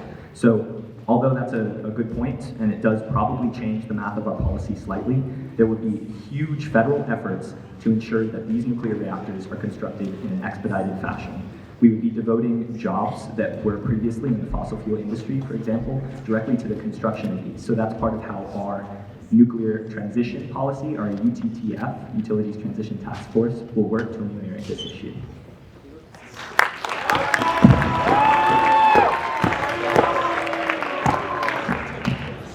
I'm so glad you brought up checking your math, because guess what? I also checked your math on another part of that policy. You claim that you're going to subsidize this production through the use of a natural gas tax.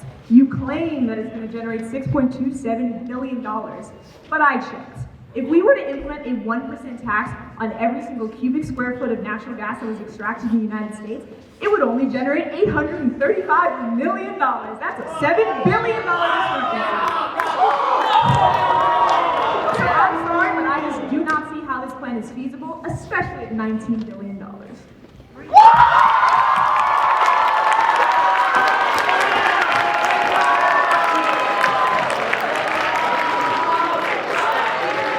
Casino Royale.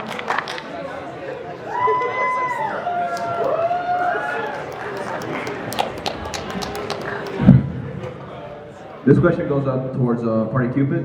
And you're breaking up with a missions plan. You want to increase the production of mechanical trees in order to take away the CO2 in the atmosphere and also to just improve the general breathability of our air. My question is, where does the CO2 go? What do you plan on using it for? And pretty much, where is it?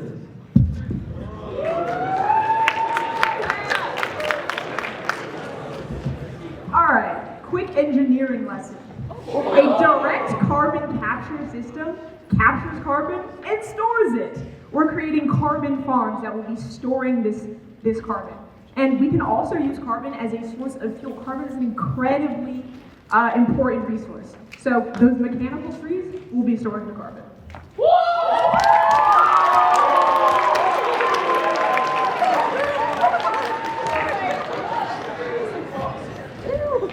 I really do believe it's admirable to try to save the environment through the use of these mechanical trees and these carbon farms to store them, but I didn't really hear any way into using them for refrigerants, for fire extinguishers, hell, even like a basic soda to carbonate them, you know? You have many uses, and you fail to even list one.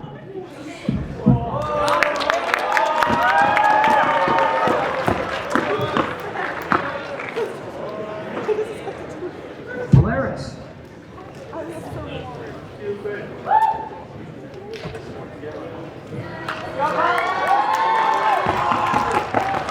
This policy goes out to Casino Royale. Shout out to him.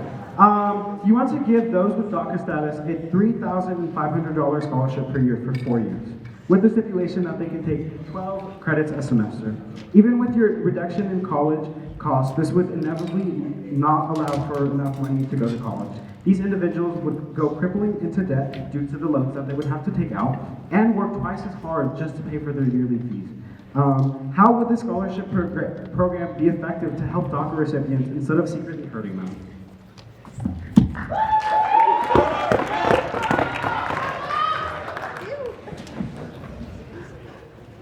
As of today, the DACA scholarship is exclusive to only California and any undocumented immigrant that wishes to seek a higher education there. We plan on expanding it across nationwide, not to have a weird trap of them, of a financial debt and burden that they can't escape from. We're providing them another opportunity for them to seek that higher education. Thank you.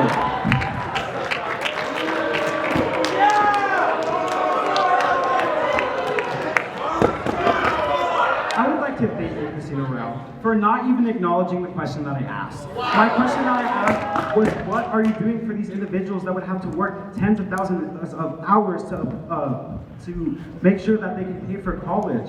Party Polaris is committed to making equitable college access for all individuals, no matter their immigration status, no matter their race, no matter their sex. We're implementing DEI into schools to ensure that those that do not have access to these can start gaining access. We're implementing college accessible programs in multiple high schools across the nation to address the issue at the root cause, to ensure that immigrants, to ensure that Americans, to ensure that everyone in the United States can go to college without having to go in crippling debt. Thank you.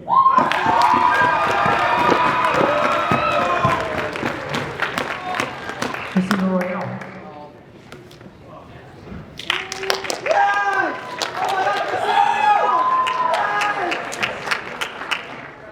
This question goes out to Party Hollywood.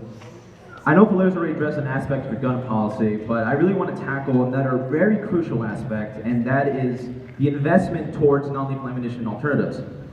As of right now, loading non-lethal ammunition such as rubber bullets or salt rounds into a semi-automatic firearm, which is most firearms in the US, will make them unreliable and unsafe. They can't cycle properly, they can't feed properly, and I believe that if anyone wants to buy a handgun, 9 times out of 10 they're using it for self-defense. How will you address this big concern over the very fact that these gun owners are not sure whether or not their gun will protect them?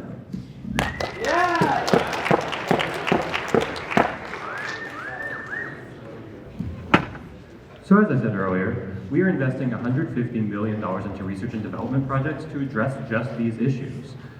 Developing new solutions for non-lethal ammunition, as well as making sure that they are effective in the firearms that are already available to civilians. Additionally, I believe earlier it was addressed that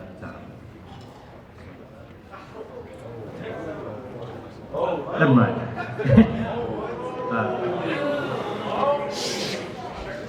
Additionally, I believe that the non-lethal ammunition, the black market, by transitioning away from production of lethal ammunition, it will naturally diminish the black market.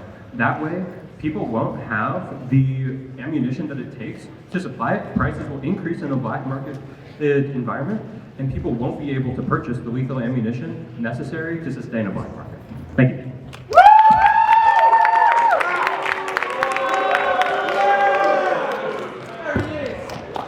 Thank you, Liam. In regards to the black market question that you will address, I will give out a little bit of statistic.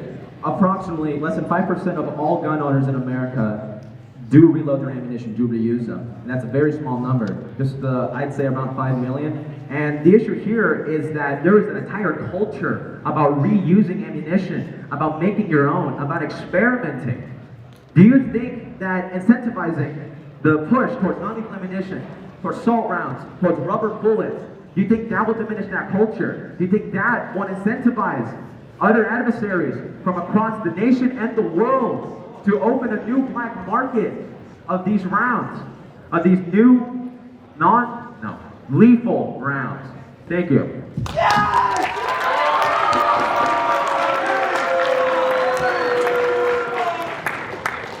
Party Hollywood.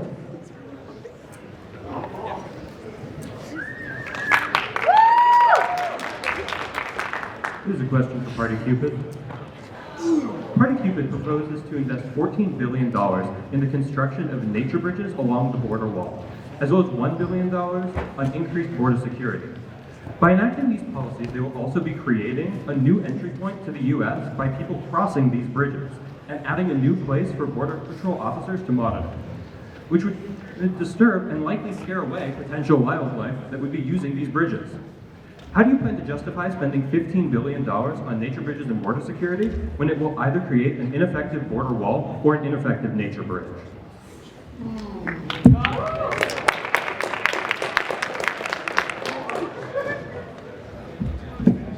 First of all, I'm pretty sure that's a foreign question, but I can still answer that for you. We're spending $15 billion both on land bridges and increasing security at points of entries.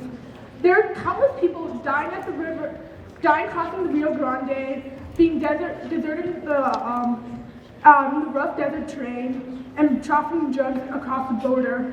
By further regulating point of entries, both open and closed ones, we can further regulate the traffic, have mandated data collection, and increase training to both security and border personnel to help regulate the border better.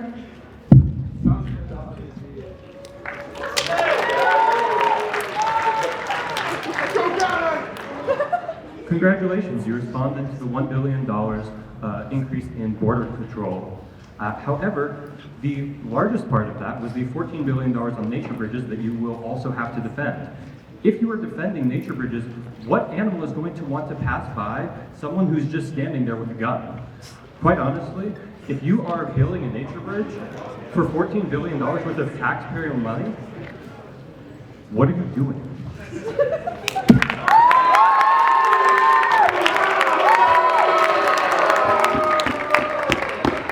How did you get it?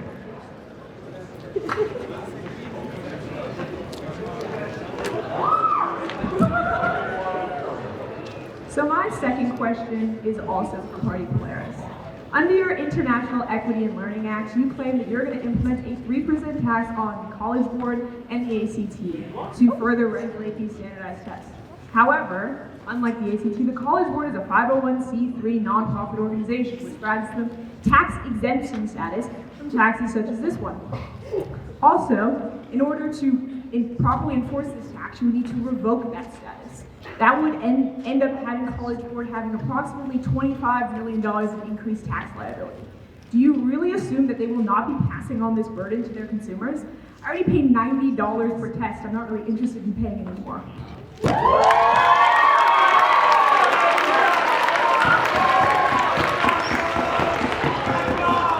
Thank you. So I actually, personal experience, I get my test paid for by the government. So this would not, especially for low-income first-generation students, would not affect the consumer directly. A 3% tax, $3 on $100, that's nothing. We're implementing this tax to ensure that infrastructure within these schools are stable, to ensure that infrastructure in these schools are up to date, to ensure that the bathrooms don't smell every day, that the bathrooms aren't gross, that the mirrors, this and that, to ensure that infrastructure is strong within our schools, because the schools support our students. Our students need to be supported within the United States to continue to go and obtain a college degree within the United States. So your question was, will it directly affect the consumer? And my response is no, because the government has laws that apply to numerous individuals to ensure that this does not happen. Thank you.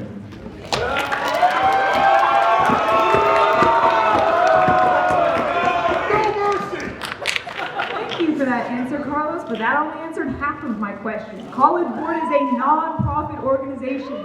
You cannot tax non-profit organizations without first revoking their tax exemption status.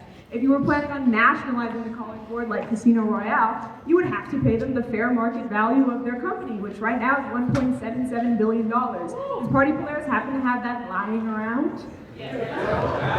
Also, the idea that companies haven't historically always passed off tax burdens onto the consumer is extremely misguided. Once again, Party Polaris is claiming that they're going to lead us into the future, but it looks like they forgot their map.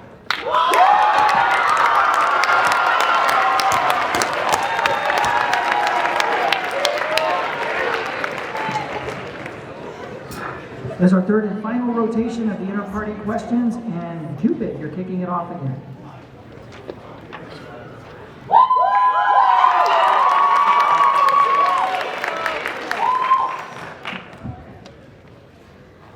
my third and final question is for Party Hollywood on that tax plan that they seem to love so much. Their tax plan, they claim, will generate around $2 trillion in increased revenue by adjusting the brackets. But they also claim that they're going to diminish Medicare and Medicaid payroll taxes. However, these taxes are broken up into two sections, the employer side and the employee side. Will you be getting rid of employer side taxes?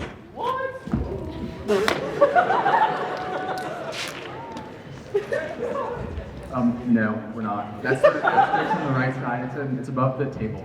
So the higher number is paid by employers because employers do have to match the Social Security and Medicare taxes of their employees. That's why the employers have the higher tax rate. So we're not getting rid of Medicare and Social Security tax. We're actually having more income from it. The issue is that people who make over $170,000 are not taxed on that money for Medicare and Social Security. So we're increasing the Medicare and Social Security tax revenue, and we're also maintaining the fact that employers have to pay it.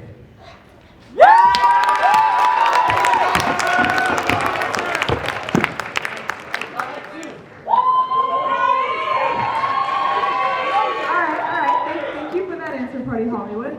However, much like the other parties, I checked the math on this one too. The only way that you can compensate from the billions of dollars of tax revenue that they are cutting is through 100% tax compliance. This is the United States of America. That has never happened in the history of this country. We are known for tax evasion. And yes, they are closing some of the loopholes, but there will always be another way.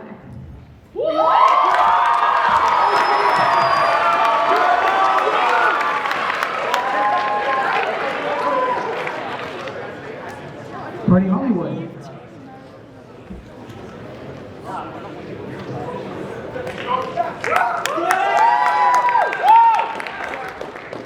This is another question for Party Polaris. For Party Polaris, as of 2022, there were 283.4 million registered vehicles in the United States. 3.1 million of these were electric vehicles. The National Renewable Energy Laboratory estimates 33 million electric vehicles on the road by 2030. These vehicles will require 28 million chargers, a number sure to drastically increase with provided policies. This puts an immense strain on power grids. This kind of grid stress has already been seen in California due to states' noteworthy 37% of vehicles being electric, and has already caused rolling blackouts. Your poorly scripted electric vehicle plan will not only destroy the American vehicle industry, but will create growth that is unrealistic without addressing energy strain. How do you plan on protecting the U.S. electric vehicle industry and creating realistic growth in American electric vehicle usage?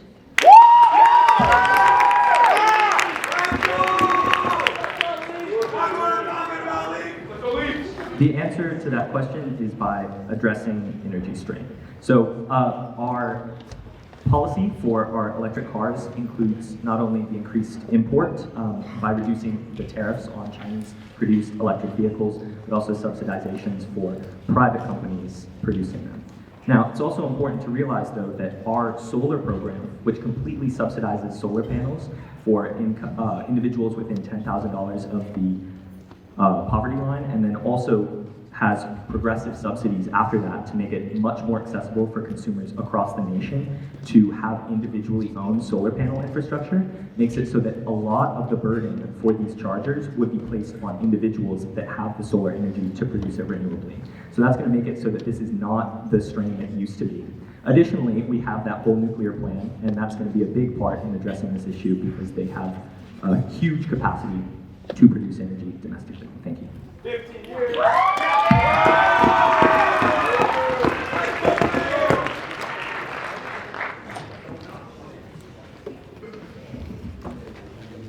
Did you know that one of your nuclear power plants can provide enough power for 1.6 million electric vehicles? That 1.6 million seems to be less than the 33 million that you would have to provide for by 2030. Additionally, when it comes to your nuclear power plants, and when it comes to building more of these electric vehicles, the incredible strain on the environment that it would take to build the lithium batteries with the mining operations that do that, your renewable and sustainable policies are putting more of a strain on American society than ever before. Then you were talking about how you're placing the solar power and the strain of making these charging plants on the consumers. If I believe, you just said that was exactly what you were doing, making consumers responsible for the charging stations themselves. How are they going to build those without the proper training or information, just in general? Thank you.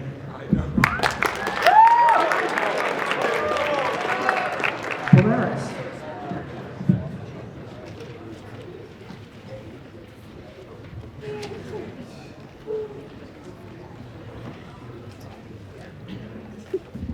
First of all, I just want to say the consumers don't build the solar panels, the contractors do. We got solar at my house, but I don't know how to build solar panels. So I just want to clarify that. Okay, this is a question for Party Cupid. Party Cupid's Break Up with Carbon policy aims to remove carbon that is currently in the atmosphere using a variety of capture methods. However, Party Cupid doesn't place economic pressure on carbon-producing corporations and individual practices. With this, how can Party Cupid expect to substantially reduce carbon in our atmosphere when they don't apply proper pressure in ending emissions at sources that fall outside of direct government control?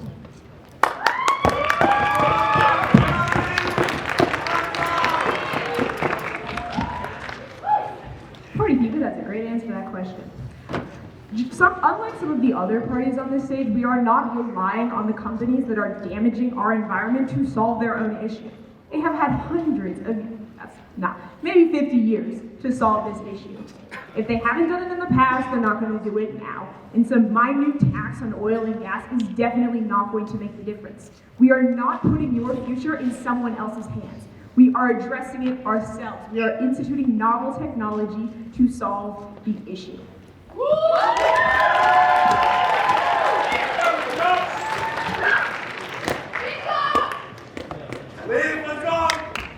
Okay, so I did some math.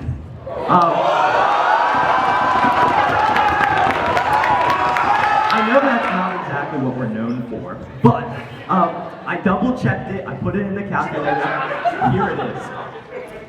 Party Cupid's flagship policy for carbon capture systems would capture exactly 0.000023% of the United States global carbon emissions. 0.000023. That plan costs $5 billion. I think that speaks for itself.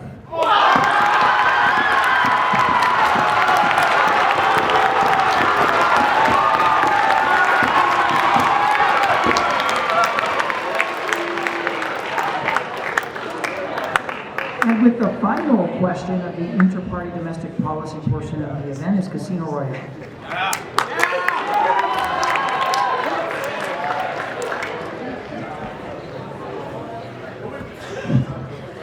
This question goes out to Party Polaris. In your Native American policy, one of your requests is to provide Native American women with self-defense training with tribal police officers in order to better fend off the odds against the prevalent domestic violence and other violent crime rates that they have disproportionately been facing. But a problem I have with this is you're kind of shifting the blame onto the Native American woman instead of finding where this systematic issue against them is rooted. Thank you.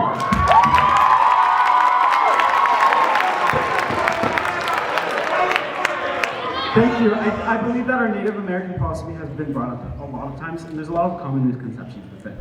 So if you read the second portion of that policy, we are pinning it at the point of the problem. And at the point of the problem is men that continue to sexually assault, that continue to rape, and continually sexually harass these women of all races, not just Native American women. However, Tucson is fourth for the amount of Native American women that are missing, raped, or killed.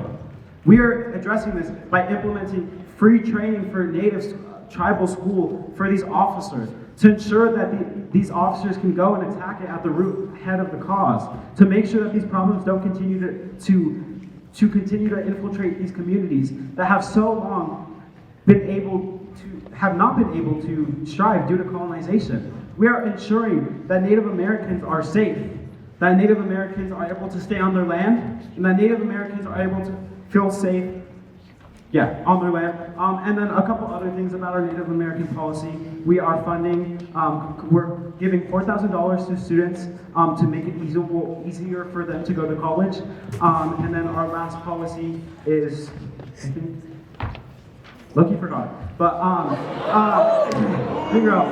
however, yes, we are addressing it by the root of the head, by implementing free tribal school, which will lead to more officers around the country. There are currently around 234 officers around the country. We need to make more. Thank you.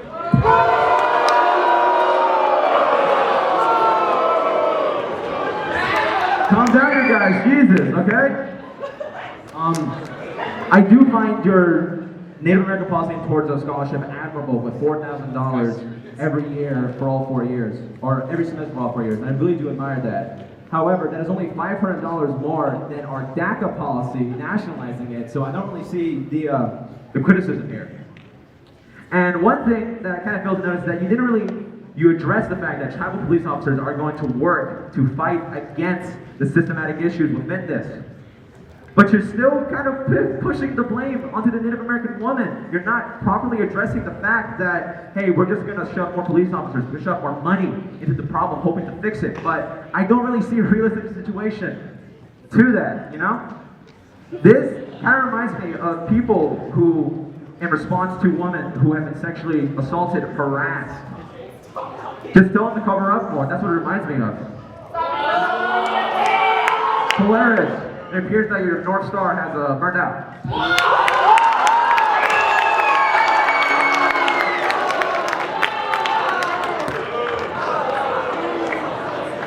Well, this is it. The time has come for our parties to make their final pitch to you, the voters, on their domestic policy platforms for the people. As we did with foreign policy closing statements, each party will get 2 minutes to make their final pitch to you, the voters. Up first with their closing statement is Party Cupid.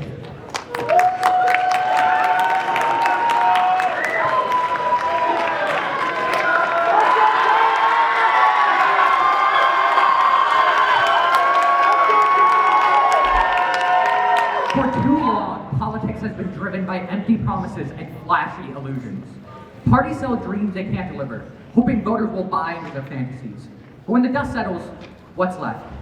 Party Polaris claims they'll build 2 nuclear power plants every year and double our nuclear energy in a decade. That's not a plan, it's a pipe dream. A constellation of wishful thinking that will end in construction delays, skyrocketing costs, and a decrease in energy accessibility for nearly all Americans. A North Star way out of reach. Party Hollywood says they'll raise $2 trillion by taxing the wealthy. Because apparently, in their world, billionaires just hand over their money like it's an award show gift bag. Too bad reality isn't scripted. Because here in the real world, the ultra wealthy won't stick around for the credits. They'll take their money and leave before the movie even starts. And Casino Royale thinks it can solve the Israel-Palestine conflict by erasing Israel and trusting the UN to stop decades of prejudice, violence, and tensions. That's not diplomacy, it's a gamble. It's putting quite possibly the world's most volatile conflict on a roulette table and betting it all on red. Blood red.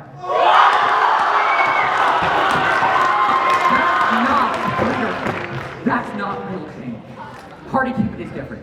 We don't deal in gimmicks, we deal in solutions. Love isn't just a word to us. It's a foundation of our policies. Love means building an economy that works for everyone, not just the powerful.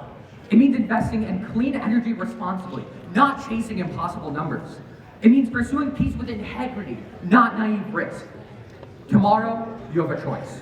Choose the policies built on compassion. Choose the leadership grounded in reality. Choose the future shaped by love, equality, and peace. Tomorrow, choose Party Cupid.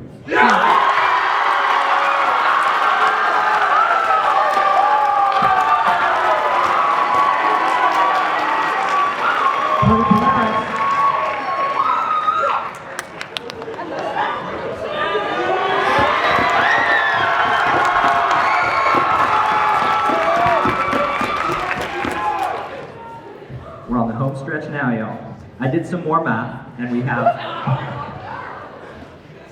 26 minutes left. So just stay with me now. First, I want to address that our Native American woman policy, I believe, is strong, and I believe has the potential to change some of the systemic issues that are happening in those communities.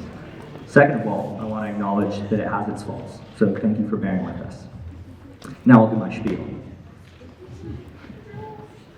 From fostering unprecedented energy access and sustainability, to providing struggling citizens with monetary support and systemic change, to ensuring government procedures across every sector reflect modern priorities, Polaris lights the path to a brighter future.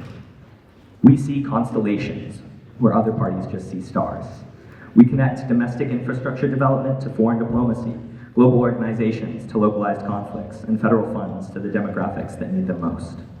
We connect economies across the world with cooperative development, governments across the world with legislative standardization, and citizens across the world with universalizing aid. We propose moderate solutions where other parties overstep their reach, and bold ones where other parties have nothing but half measures. We bring the light. I hope, when you go down to the basement tomorrow and cast your ballots, that you'll join us on this voyage like so many travelers have before. That you too will vote for equity and pragmatism, for cooperation and for unity. Because remember, no matter how differently we think, or how far from each other we are, we still all see the same stars. Thank you.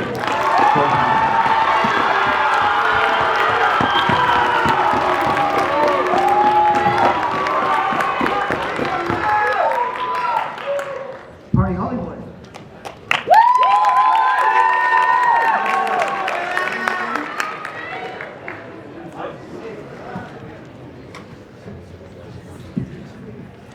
Hello, my name is Keely Starks, and I'm proud to be presenting the closing statement for Party Hollywood. The involvement from the juniors this year has been astounding. Engagement and interest in the senior government debates goes further than just this project, extending to real-world politics and the lives we lead. Each party on the stage has had the privilege of developing policies, campaigning, and educating our peers about the issues we care about. This influence comes with, all of us have a platform. All of us have the ability to influence the ideas of others. This influence comes with responsibility. A responsibility to not only inform others, but to be informed. A responsibility to promote good and virtuous ideas. Not only at Party Hollywood, but as a generation, we must recognize that short-term solutions simply do not work. Instead, we are committed to fostering functional, long-lasting solutions that address systemic issues at the roots. We are confident that this approach to focusing on fundamental matters is essential to our future. If we don't take action, who will? If we don't act now, when will we? At Party Hollywood, we hope our impactful solutions resonate with you, but furthermore, inspires you to think critically about the political state of our world. Vote Party Hollywood, scripted for success, directed by you.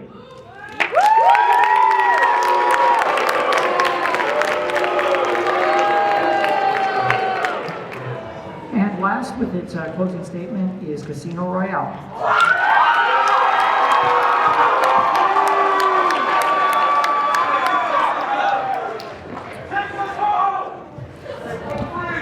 I gotta adjust this real quick.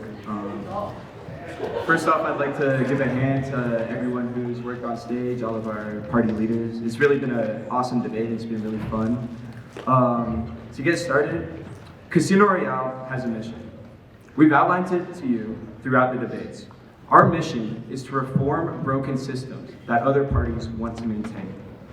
Our domestic policy holds large corporations accountable and creates an equitable future for our citizens, while our foreign policy uses the influence and power that the US has to enact change around the world for the better. Other parties, Cupid, are saying that we're gambling on our future, but I'd say we're a safe bet. A vote for Casino Royale is a vote that would otherwise be wasted on a party that would not have the same positive impact. Casino Royale is a lot of things, but one of those things is that we are honest. You might not agree with all of our policies, but I can honestly tell you that our policies were made to push the US and the world forwards, to create progress in the right direction.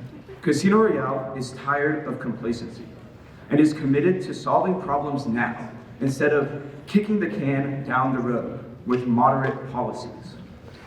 If you remember nothing else from this debate, remember this. Casino Royale is here to resolve the issues that we, as a next generation, face in our modern world. So vote Casino Royale and all in for progress.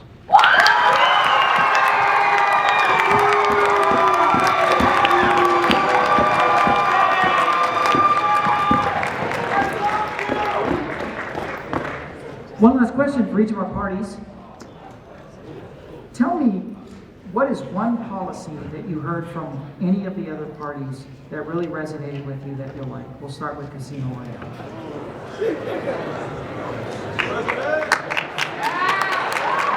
One minute.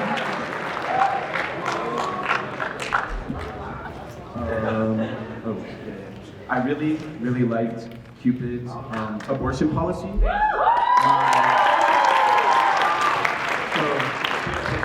I'm gonna do like Carlos, a little lore drop, right? My great-grandmother was there in the 60s and the 70s to protest so that the Roe v. Wade amendment was passed, and she lived most of her life with the rights of abortion secured. And I think that Party Cupid's abortion policy is great for implementing just like all the best changes so that every woman can have the right to abortion around the world.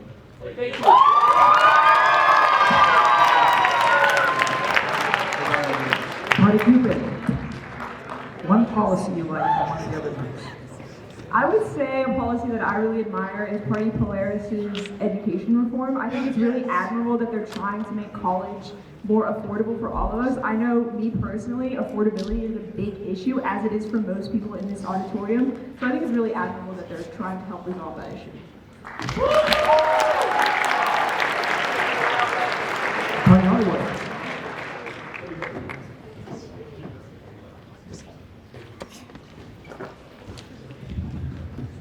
I think one policy that I admire has to be Polaris's attempt to shift to nuclear energy. Whether or not it's feasible is debatable, but we ultimately need a solution to gas emissions because we cannot live with the current emission state. Yeah.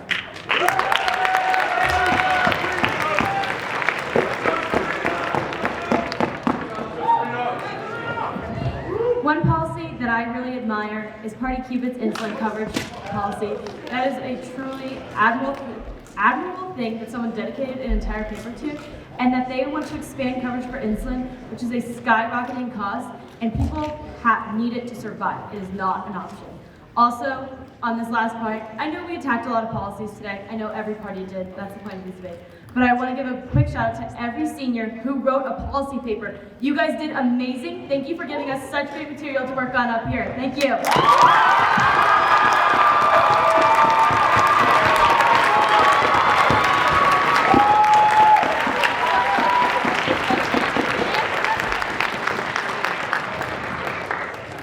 There's a million moments as a superintendent where young people make me proud, but I think I would be very challenged to find a better moment than right now, and how proud I am of all of these young leaders, especially in a time where our elected officials don't know how to do what they just did. Research.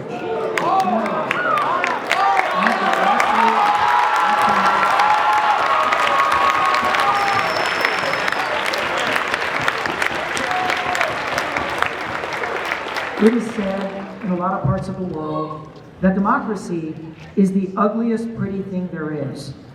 Ugly because it's messy when you engage in it. It requires dialogue and debate, arguments between family members and friends and people at work and people in our lives. It requires effort. You have to read materials before you vote. You have to research and educate yourself on the issues, and it requires grace. And it requires kindness as you listen and embrace other points of view, other people's beliefs and opinions and attitudes, even if those don't necessarily align with your own. And it gets ugly sometimes, because what starts as a debate many times can end in an argument.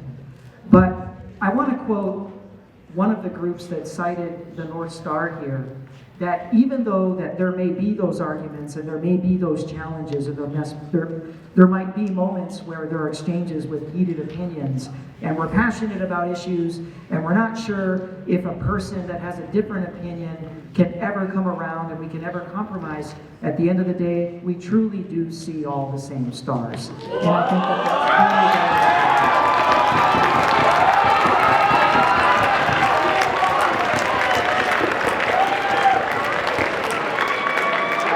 But democracy and living in a free society, a free democratic society, it is the ugliest pretty thing, because I talked about all the ugly stuff, but the pretty thing is the will of the people that emerges every 4 years when we have the right to vote for our elected officials at the local, state, and national level. We have a right to vote on ballot initiatives in this state that eventually will become laws.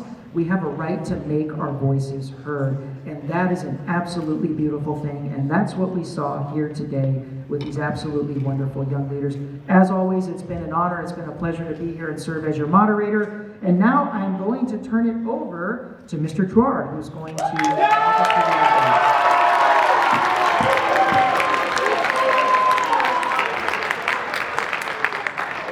folks, that concludes our senior debate. Juniors, this last piece of this project is on you. Tomorrow, you can vote before school starting at 7 a.m. and not late into your first period class. In LL08, you can vote at lunch, and you can vote after school until 3:45 p.m. Before we go, can we give one last round of applause to our wonderful moderators who are here?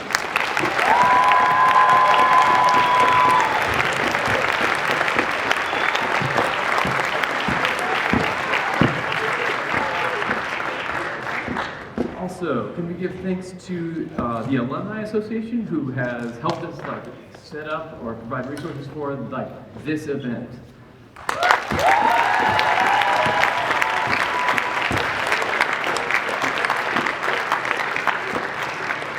And stage crew, it only looks as good as it does because of you guys, so thank you.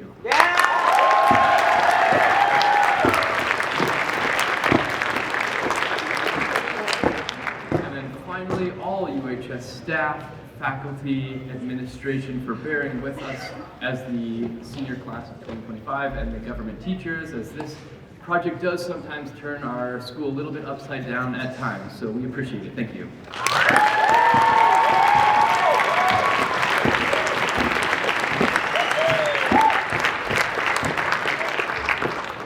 Finally, please join us at our inaugural ball this Saturday at Honachul Gardens.